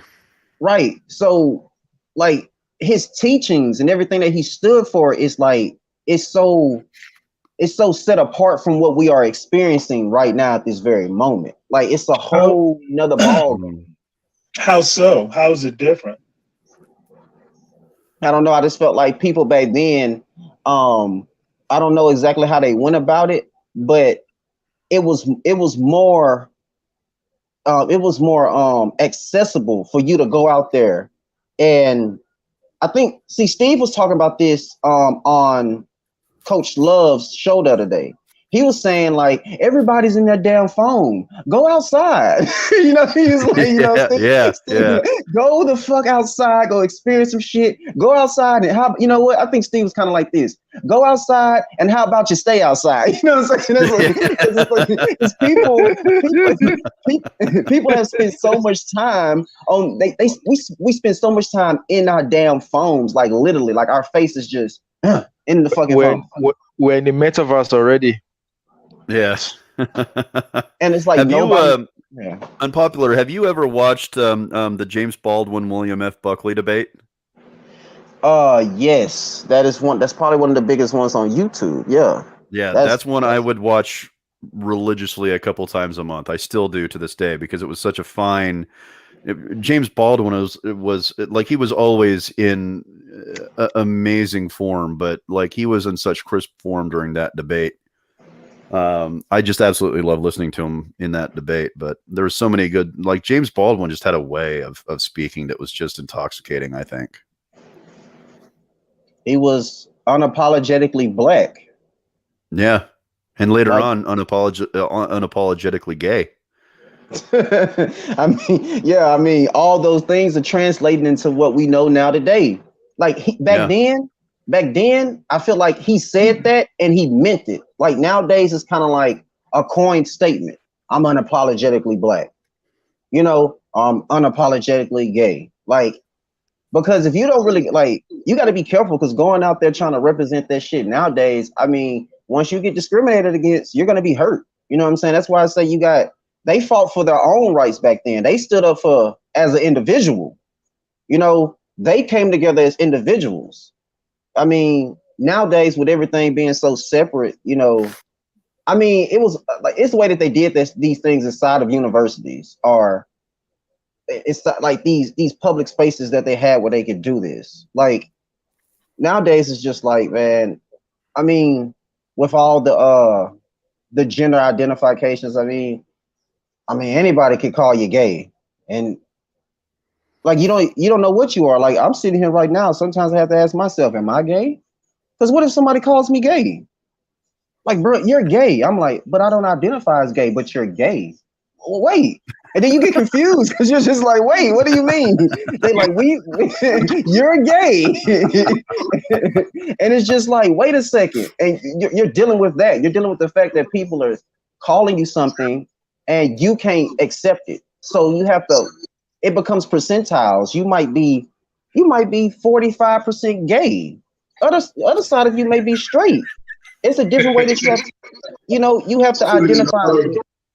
Like, I didn't know I was bisexual. Yeah.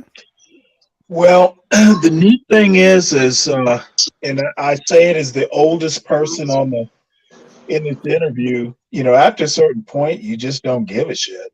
No, that's a Yeah. fact. I was going to say that. I was like, some people need to stop giving a shit about what people think of them and start acting like they care about what they think about themselves.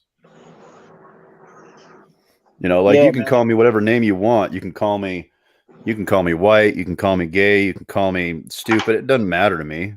It really, I could care less. Well, like my father used to say, you're not paying my bills. Right.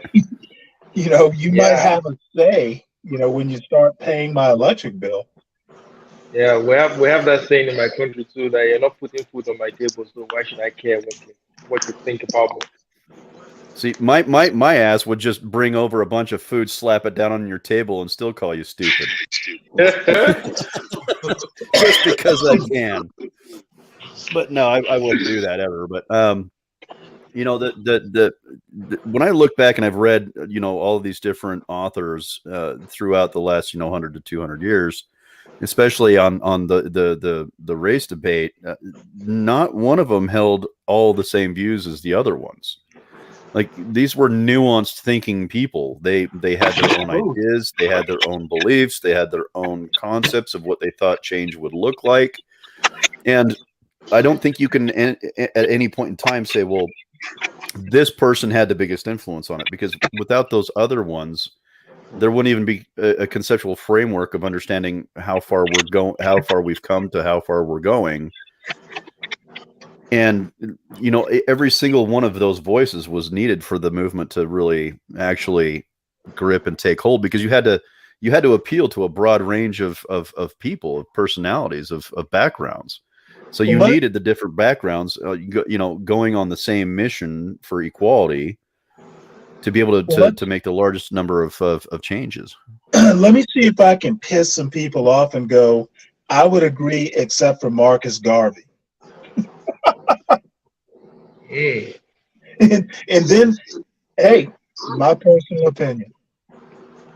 So, do you guys think that the quality of discourse has reduced in recent years? That the depth of thinking, the brilliance of ideas has gone down compared to maybe prior to the last 20 years? No. I'm gonna say from my perspective, from what I've been hearing everybody say, I feel like they like they'll engage in it, but at the same time, I feel like people, they're not gonna fake with you. They're gonna tell you, regardless of that shit, go out there and try to live in your truth. Like, because like the discourse, like where it gets sent to now is like all on the web, right? And I feel like, I mean, for the most part, like if let's say go outside, like trying to vote, try to experience this shit, make this shit better. I don't know, but like what Steve was saying earlier, he was saying like, human beings are just, you know, they're not necessarily just these evil or bad people. We've been doing fucked up shit, but it's because we're just human. We're just going off what we know, our feelings, our vibes, who we are. And we don't mean to do anything to nobody. It's just like it's just we're separated. You know what I'm saying? Like we're not just all in one hub where we just all shake hands, hug, and kiss each other, and just everybody believes the same thing. Because first we need something to believe in, right? Like we need something to give us identity. So it could be the fact that every single last one of us has to look each other. We have to look one another in the mirror every day. That is a fact. That is the main thing that you're moving with. Like, So when it comes to like you being around people, it's just like, man, you don't know. People just could not be. They probably just don't trust people. That's natural. They be like, man, they're not gullible. They're not. You know what I'm saying? They know what they know. They move how they move. So it's just like, for me personally, it's like I always got this idea of just saying, man, everything that is in the world today as I know it, I want to consume it. I want to live in it. I want to be completely free. Like the land is what gave me freedom. That's how I see it.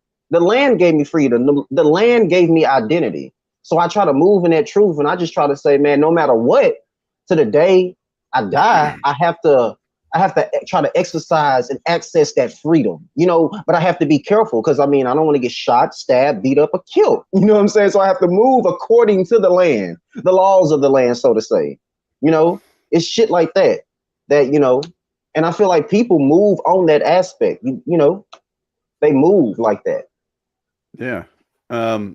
To answer your question, Charles, I would say it's hard to tell because we have really phenomenal writers with really phenomenal ideas. Personally, I think Dr. Mason is one of those people. But then we have the Robin DiAngelos and the Ibram X. Kendis of the world that I cannot stand their ideas. I cannot stand their arguments, and I cannot stand their books. So I think there's a little bit of both in there. I don't know where I could say yes or no. I think the quality of the intellectual material is somewhat better, but also at the same time you have really stupid shit being published out there too. Yeah, Stanley, what do you think? Boy, here comes the controversy. We are dramatically less well read, less articulate, and something that I've noticed maybe in the last year or so, kind of dealing with people on Discord. Back when I was in school, I'm going to sound so old, there was something called reading comprehension. You can read a word, but do you get the context? Dramatically lower.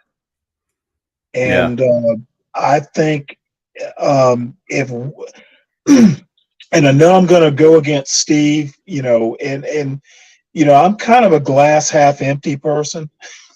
So we are dramatically less capable of understanding what we read, what we add up. We better do something fast. I've got to refute my own statement and say Stanley nailed it. And I'm not some old curmudgeon. I've got a kid who, this dude is not a bad student, but when I was his age, I didn't make the grades he does, but damn it. I'm like, ugh. So it might just be parent frustration, and he's not here tonight, so I can speak freely. I'm one of those people who's not a glass half empty or half full. I'm wondering why it's not filled with bourbon. But I honestly, all jokes aside, what really worries me is reading comprehension. Do you understand what you're reading? So I want to kind of jump off on that one because this is where I think you nailed it, is because the quality of the discourse is directly proportionate to the quality of the ideas that people are using to further those discourses. So 100%, I totally agree with you, and that's where I think you nailed it, and that's why I refute my previous statement. Oh, and let me make a disclaimer: I'm not the best at it. I can be a D head too, but you're the only person that I know that reads as much as I do. But the thing is my only concern is that we still think American exceptionalism is in play, and I dramatically, vehemently disagree with that. I agree with you. Interesting thing about so everybody knows I went back to school for the most part, but the only reason why I got my scholarship is because I broke the school record on reading comprehension. So, all I do is read, and so I was able to beat it. Yeah, the school record was previously to like a 241 or a 243, and I got a 271. But And see, I the fell asleep. interesting I fell thing. asleep 3 times during the test. So Ooh, the interesting thing is you need to read about what you read. People don't take the and I've been reading for decades, and I take it seriously, and I just don't we're spending too much time fighting about CRT when our kids can't read. um I think we're misguided. Whether, and I'm not even, that's not even political. that's just fact. Yeah. You're fighting for what your kid is learning, and it doesn't matter what he or she learns, they can't understand it anyway. But I think that with the comprehension thing, I think it's not really that people are not comprehending. It's just that people are too ideologically possessed that they already come with a preconceived notion. So once they just see any statements, they are not critical of. They're not trying to. They're not even trying to understand. They just shunt that process of trying to understand what this person is trying to say, and they just default to their Now, response. are we talking? Well, Charles, He's got a point, though. I don't agree with that. Ideology comes after you learn your ABCs. Dick and Jane don't have politics. They just go up. Jack and Jill goes up a hill. That's not Right. politics. I want to defend Charles on this because I think I know what he's saying. If you're only reading material that you agree with, it's going to affect the way that you have the discourse. Kids don't have to agree with what they read. They have to read it. Well, yeah, I understand that, but the conversation was the question was, is discourse better now than it was before? Okay, I didn't clarify. Discourse isn't as good as it could be because we're not learning this sort of stuff in second, third, fourth, fifth grades. High school. We're not learning how to discourse, and now we're suffering from it. I think for me, one of the interesting aspects of discourse too is learning how to talk, like not necessarily about ideas, learning to talk to another human being in a way that doesn't, and what? And listen.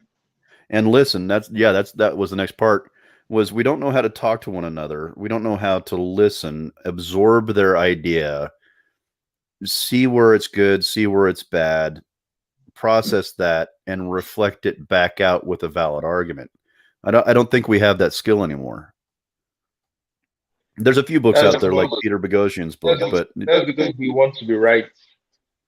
We want to be right more than anything else nowadays. And it's about taking down the other guy and knocking down someone. Well, the book How to Have Impossible Conversations comes at conversations from the perspective that the goal isn't to win the argument. The goal is to understand your interlocutor. Like actually connect with the other human being on the other side of the conversation. And that's the kind of trait that I think that we're missing in conversations. That's why we have conversations here, like Charles. This is why you or I or me and Stanley can have a heated debate about something, but it's not really actually heated. We disagree and we agree, or we give a foot and take a foot, and we go through the back and forth. But we don't ever humanize our arguments to say that, well, Charles, you're a piece of shit because you believe in X, right? We don't do that. Yeah, and that's why we can have these discourses that are actually productive. That's why we're not popular on YouTube, because we are being reasonable and not being flagrant. Well, the thing is, if you take something like this and transfer it to, say, a political discourse where an election's on the line or something. If the three of us or the four of us actually were running for, congressmen, we might not be so polite. So that reminds me. That reminds me, Stan. I don't know if you remember Reagan's debate with his opponent. I can't remember what his name was, but the questioner of the debate asked Reagan, "What do you think about the charges and the complaints about your age?" And he says, Yeah, I "Well, remember. I'm not going to abuse my opponent because No, he he said, I will doesn't not have the ages of exploit. Hey, No, experience." that's no. He said, I will not exploit for political purposes the youth and inexperience of my opponent. And his That opponent is was just dying fun. laughing. That is so bloody hilarious. And it was so funny, even his opponent was laughing. Yeah. You know what I mean? It's like Reagan really was. I mean, you can say whatever you want about him being the president, but as a human being, he was a pretty phenomenal human being, and with such a cracking sense of humor that it just made it a delight to listen to him. Like he was just a good until guy to listen to. until you listen to his conversation with Richard Nixon. Have you heard that one? I haven't. I Oh, don't think you I Yeah, have might actually. you might yeah, you yeah, we have. might want to look that We one up shared it before in you Discord. before you say how delightful he was. You know, uh, Africans and monkeys came up in a conversation with the sitting United I States have president, heard that one. Yeah, I have heard that one. and that's what I mean. About knowing context. I think that Reagan was a delightful guy too, but not all the time. Right, right. I was referring more to his public speaking. Yeah, well, uh, Yeah. if you can separate the public man from the private man, and back then, this was like the '70s, so privacy meant something else back then, versus 2022. You can't depend on privacy Yeah, over. there is no privacy nowadays. Right. Everybody's got a camera pointing at their face. What is privacy anyway? Like, I mean, I get it, but like, shit, I didn't grow up in a private world. I grew up in a world of shit. We went to school, and then we got out of in the middle of school. We started getting on the internet, and that was the way that we really just met up. Like, I mean, when we did used to hang outside, like the shit that we used to do was like we was in church programs, and I mean, Well, I think we played privacy football and basketball actually out. matters once you're an adult. I don't think as a kid you can really, living in your parents' house, I don't think you can really expect privacy. I mean, but is privacy solely attached to our sex lives, or what? I mean, So no, it specifically refers to something that a person has that is particular to that person or group of people only. Generally, privacy in the United States refers to the most basic individual, and so whatever that basic individual owns or uses to their own merit is protected under privacy. well, I mean, essentially it's tied to property, right? Not necessarily. It could be action or property. right. But I'll ask you this question, like with what Stanley just said, would it possibly being tied to property?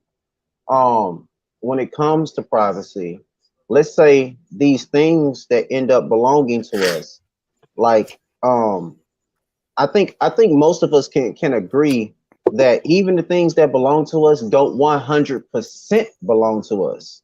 So when it comes to us, exercising our right to have that privacy amongst the things that we own or whatnot, like there's almost like this energy that comes into play where it's like the energy itself has to almost um I'll use this word regulate your your access to that privacy. It's almost like it's not even yours in a sense, but it is.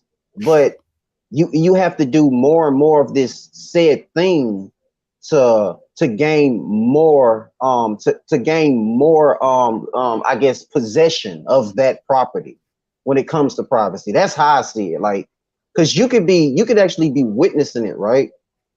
Because the way I look at it is kind of more of an emotional sense. So let's say you own something, right?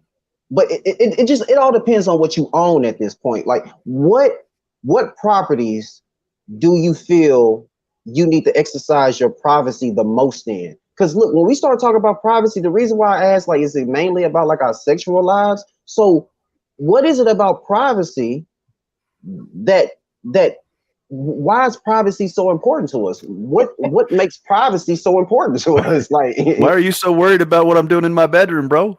Yeah, yeah. I was about to say, dude, dude, what's on your mind this Saturday night?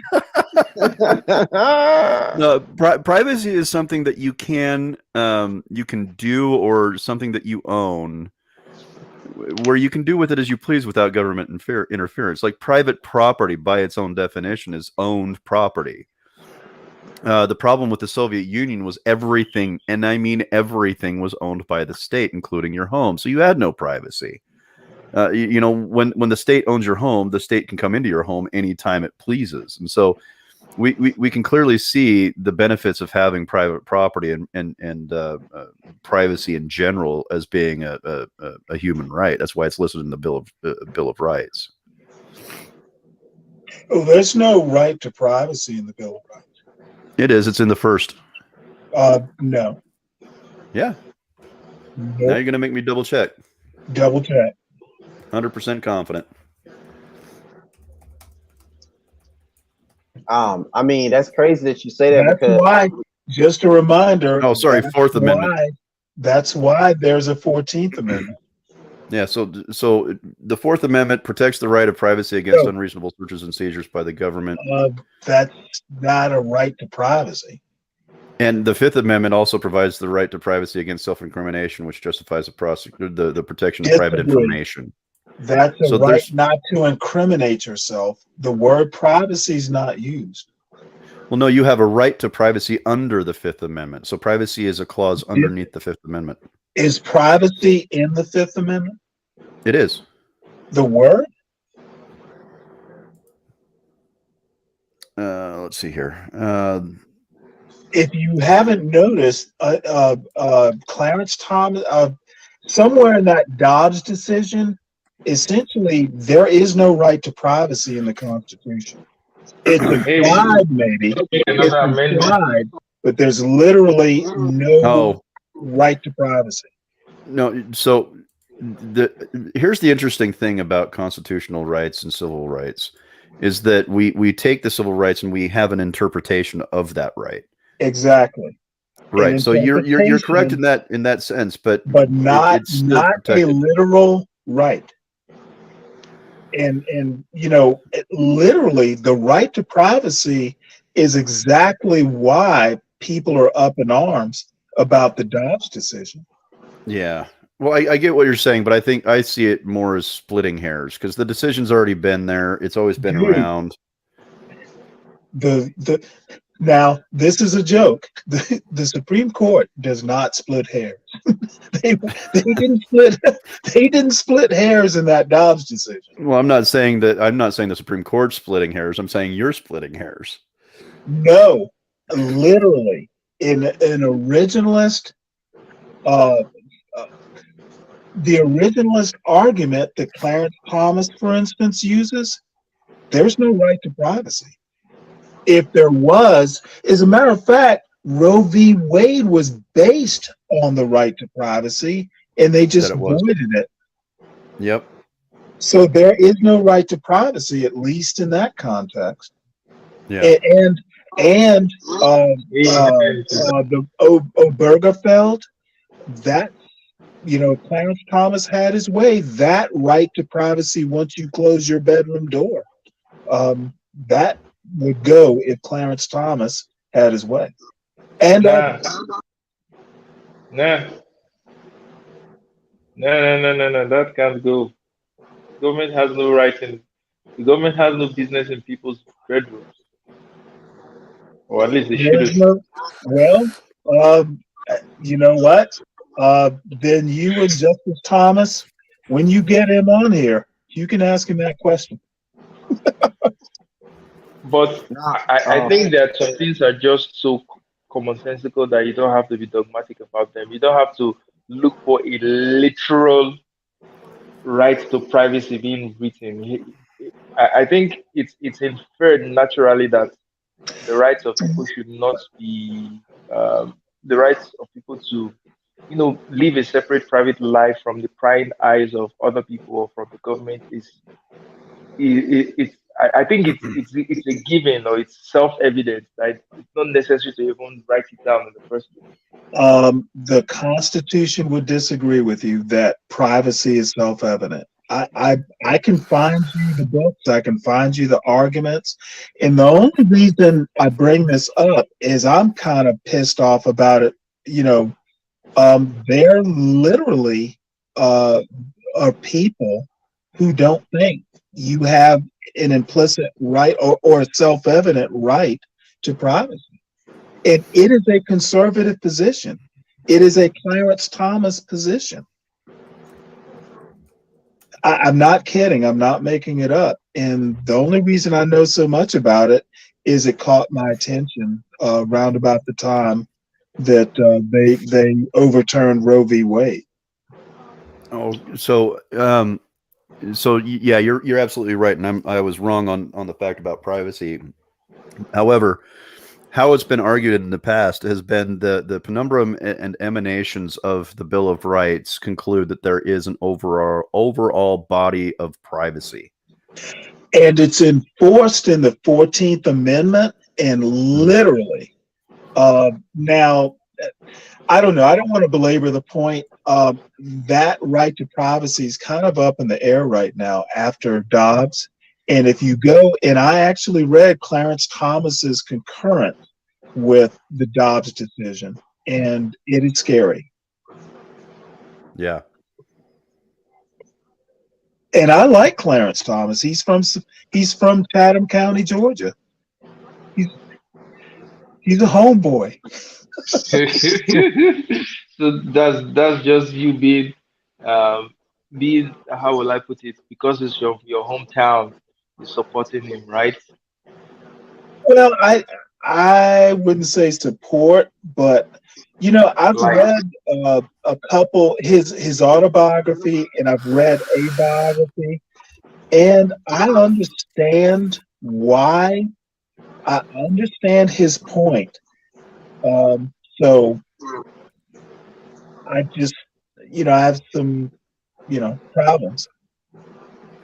Not oddly enough, having grown up in the same Catholic diocese that he did, I have problems, but I understand the fundament. I understand where he's coming from, but I'm not a Supreme Court justice. If I were, I'd probably think differently. so, in what areas do you have your most disagreement with Clarence Thomas? Well, interesting, and I haven't thought about it in a while, but he basically feels that, oh, you're going to love this and it will be a show and I can prove my point. But at least reading his biography, he thinks that America is so flawed that, the term when America catches a cold, black people get the flu, if you've ever heard that term, that's basically in a nutshell his point. And we need uh, um, black people to prosper in the U.S. pretty much have to have, you know, uh, two-parent households. We have to study hard, et cetera, et cetera, et cetera, because a single household for a white single mother, that white single mother more than likely is going to be better off in the end than say a poor white single mother in the United States is going to statistically be better off than a poor black single mother. So, things like poverty and single parent households and welfare and not getting a solid education, it affects black people more than white people. So, the things that black people need to do, um, they need to be solid citizens. They need to be religious or, whatever the fundament is to make them upstanding. Uh, I'm rambling, but he thinks that drugs or single parent households or laziness affect black people worse than white people in the United States. And you can't disagree with that argument. But why does it get so much vitriol from African Americans? Want to Why see what? why does it get vitriol or some backlash, a lot of backlash from particularly Because they disagree African? with him. Well, he's also They a disagree conservative. with it. Disagree Well, with him, no, but I mean, they take it socially, personal. black people are socially conservative. They just, I think, you know what? I think it comes down to he is very rigid, he is very disciplined, he's very focused, and he's very, tunnel vision in what he thinks black people need to do to prosper. Um, I think now this is going to be controversial, but the black communities like lighten up. So that's why so that's why there's a disagreement.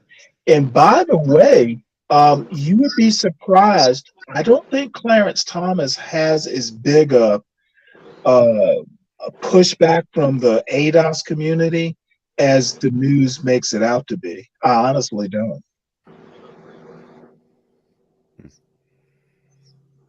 It's not as big as MSNBC makes it out to be. Right. I've Well, got to with head that out, being, Charles. I gotta run some errands. But wanted to All say thank right, you for having me on, man. all right, Steve. Thanks for coming. We'll wrap up shortly. But thanks for coming. All right. Appreciate your voice. As always, guys, it's good to see you Hey, guys. Good Steve. to talk to you on Popular and Stanley. Yeah. Yeah, nah, don't be a stranger, man. I miss talking to you. I know you're Yeah, I busy. know there's same here, man, but I'm trying to bust through the school as quick as I can, and I know. I know. I'm trying to participate as much as I can too. So Well, I miss you, man. same here, dude. Same here. I love you guys. We'll talk to you later. Bye bye. All right, Steve. Yeah, unpopular. Go. You want to say something? yeah, I guess what I was gonna say was, when it comes to America and this whole thing, this whole conversation of the capital that people accumulate over time, just regularly, um, without being so politically correct, I feel like there are elements to this thing like that we don't. I mean, we speak on them, but they always get swept under the rug, like things just like healthcare or even like to talk about because the aim at what Stanley was speaking on, he was speaking on this guy, right, that I really don't know much about. But from me listening to what Stanley was saying and me hearing what he was saying this guy represents, I mean, I get it, right? But at the same time, like I'm saying, like when people in these designated areas necessarily end up on the bad side of a situation, right? Health risks, just end up becoming unhealthy. This ends up messing with their overall vitalness. They become a little bit, ostracized or whatnot. They can't move how other people move. Like I feel like there is like in America, there's this compilation of people. Some people, whatever background they come from, good family, bad family, or whatever, they're able to go off and they have a lot of momentum behind them. And then let's say a lot of African American youth they get tied up in what's going on culturally in America, right? and the young women, our young children, young boys and young women, they get tied up into this cultural appropriation of wanting to be hip and cool, and for the most part, it becomes like a stigma on how we perceive things. Because on this side, we see a lot of children that walk across the stage and get an education, go off to college and chase careers. But then on the other side, we see this perception of children that end up in the streets doing drugs, selling drugs, gangs, gang violence, street organizations, and this becomes their life, right? And for the most part, let's say there's a tug of war between the two. Let's say the tug of war is what is more believable. Because let's say if the state wanted to come in, right? Like on some conspiracy type of stuff. What if the state wanted to come in and say, you know what, all this bad stuff that's going on in the black community or any community, let's just act like it's not going on. Let's just act like it doesn't exist. Let's just act like that, right? But like over here, all the prosperous blacks, Latinos, Hispanics, Asians, let's focus on them. Let's focus on what they're doing. They're doing good. They're being honorable people into society. They're chasing careers. They're making good money. They're living good lives. And they are not a part of this crime syndication that is going on over here on this side. And it's crazy because those people that get left out of the conversation, it's almost like you don't want to just dive in on them, but you're trying to almost understand, like, are these people ever going to have the chance to be like other people? Because I feel like, yeah, they get tied up in these things like crime and drugs and these street syndicates or whatever. But let's say if they make it out of that, because a lot of them get deep into this stuff. I mean, very deep. And it's messed up because we act like these people aren't real people. Like, it's like, what happens when they try to come back into the world and they've been hit with like they get hit with, man, I'm talking about, man, people getting hit with murder charges. Oh, man, extortion charges, all type of crime, all type of felony charges, right? By the state. Like, this is the state that did these people dirty. Like, they just decided to do this for the sake of like appropriated scale, so to say. It's like a scale. Like, you got one thing outweighing, like the good outweighs the bad always, because what's good and what's right is what people need to be doing. But what is wrong will never be seen as something that it'll never be glorified as something that people need to do. So it's like, but that's why I'm saying, if they come in and act like this stuff isn't real and it isn't actual, but for the main part, let's say they bank off of that. They get a lot of money off, a lot of capital off of that, right? The system does. I have to ask you a quick question though.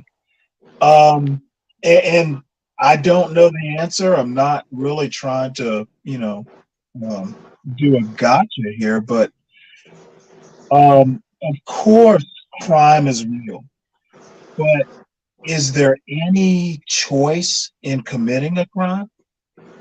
I don't see, the people you're talking about, it may be more likely, they may be pressured into it, but is it like something that is destiny? You know what? I'm gonna say that it is, because for the Okay. most, Can you justify that? um, I can't. No, I can't. Well, I can't. When you say justify, what do you mean justify? I mean, you're basically saying there's no choice. So prove that, because I think there is. But see, that is what I am saying. I am saying that there. Look, there is an option, right? There is definitely an option, That's the but same thing as choice. right. But the choice is not ours. It's not ours. Like So Stanley, who this is did? what I am saying. If there is a right and there is a wrong, right? Then put it like this: people that do right, people that do good or do what is acceptable to society, these people would not even be able to be held to a high standard if it were not for people that are being criminalized. And the reason why I say that is because, all right, put it like this: people that do criminal things, um when they try to go back, look, where do they go? They go to prison because they have to be removed from society because they can now not operate in society because they have a criminal identity on them outside of how other people they have degrees, Well, are you educations, they have these are other you things. saying are you saying they shouldn't? They shouldn't But have a criminal record or but that see that is the point I am making. We None of these people had an option. It is the fact that in this country or in this world, you have the aspect of what is right and what it is wrong. So somewhere down the lines, some force was able, and I am philosophizing right now, some force was able to discern between two types of people. And how I see it, that discernment doesn't have to be so bad, right? Like, look, if people are committed, look, put it like this. This is what I'm saying, Stanley. Whoever created the criminal offense, why did they have to separate the offense between what is a felony and what is a misdemeanor? I'm just saying, if you know that people are capable of committing crimes, then why don't you just label it a misdemeanor? That way these people have the how is option of being. murder a misdemeanor? No, but see, that is what I am saying. Nobody is born a murderer. Okay, nobody has ever made that argument. But that's what you say. When I start talking about misdemeanors and felony, you go to cardinal sin, the most cardinal sin of murder, right? And the reason why that is emotional for me is Well, because when it what comes to criminal you offenses, murder is the highest level of any criminal unpopular. offense. You asked me why there are misdemeanors and felonies. My point, and maybe I didn't make it effectively, is there should be a difference. Murder is not a parking ticket. But this is what I'm saying. Nobody, no criminal is just gonna go out into the streets like okay, first look, this is how I understand crime, right? There are levels to crime. Nobody is just gonna go Hence, out into the streets and just felonies murder versus somebody off. misdemeanors, No, and there's it's a spectrum. It's not one or the other. There's but a difference in crime, hence the different categories of crime. now You just answered your own question. I mean, that's just at this point, I feel like you have some force that is dividing people amongst being criminality and reality. Like, what What do do you you do? think that force is? Um, I'm not gonna lie. See, I'm glad you mentioned that because I have labeled it in my research. I call it the state, all caps, the state. That's what it The is. state, the state as in nation state, or the state of being? No, the state as the land that we occupy in all of it, every inch of it, every centimeter of it. Well, you're going to have a hard time pushing that argument that the Man, state is I know, responsible I for know, people committing crimes. but that's real politics though, because when you think about the No. power that the state had, Stanley, put it like this: look. You went to the Navy. You come from you have education. You have all these things. Like you have private property. And you Stanley, who's know gonna what walk in would your be a house? great Who's gonna walk in your house? Nobody. dude. We Because you got we do live in the United States of America. Anybody can walk into my house man. if they Nobody have gonna a walk into gun your house. and a. I mean, people can forcefully enter a house, whether it's But the what? law or a criminal. That happens all the time. But what do they want from you though? Nobody's gonna just break into your house unless they Well, want something from you. it depends on who's breaking in. I mean, the cops aren't going to want to take my computer. But what if they tried? What would you do? Well, the only reason the cops, in theory, in probability actually, is I committed a crime and they aren't going to wait for me to answer the doorbell. And generally they think I'm dangerous enough that hey, they need to surprise me or force their way in. It could be a hostage situation. There are tons of reasons things happen. And I'm sure I think we can let it go there because I'm still confused how the nation is responsible for crime. I didn't say the nation. See, Stanley. Okay. When I said the state, right? See, I'm not gonna lie. You probably can help me with I this. 'Cause asked you the I difference. look. When we start speaking on this, the definition of a nation, I feel like the nation comprises of all all the states, right? Because we look at America, we identify it as a country. We identify it as a continent. Now, when we start talking about this thing of nationality, what it is to be an American, I'm just saying, like, that gets real because I never hear people talk American politics ever. I never hear it. You never hear Americans talk politics? No, I never hear American politics. There's Fox, there's CNN, there's MSNBC, there's OAN, there's Stanley, OLN. Stanley, be honest. You have people that are on the internet that will you have a cult following of people that will scream fake news and propaganda. You know that's a fact at this point. Well, Nobody's going to CNN for shit. all I can say is that the wonderful thing, it's a mixed bag, but you get to choose, whichever cult you want to follow. Not everyone on YouTube, which is I watch a lot of. I mean, um, for instance, Ben Shapiro is like the biggest content producer on Facebook. He dwarfs anybody who would be considered progressive or liberal. So you can be, if you're into liberals, you can watch liberal people. You can watch, you know, Ben Shapiro if you're that kind of conservative. I don't see your argument, I guess is what I'm trying to say.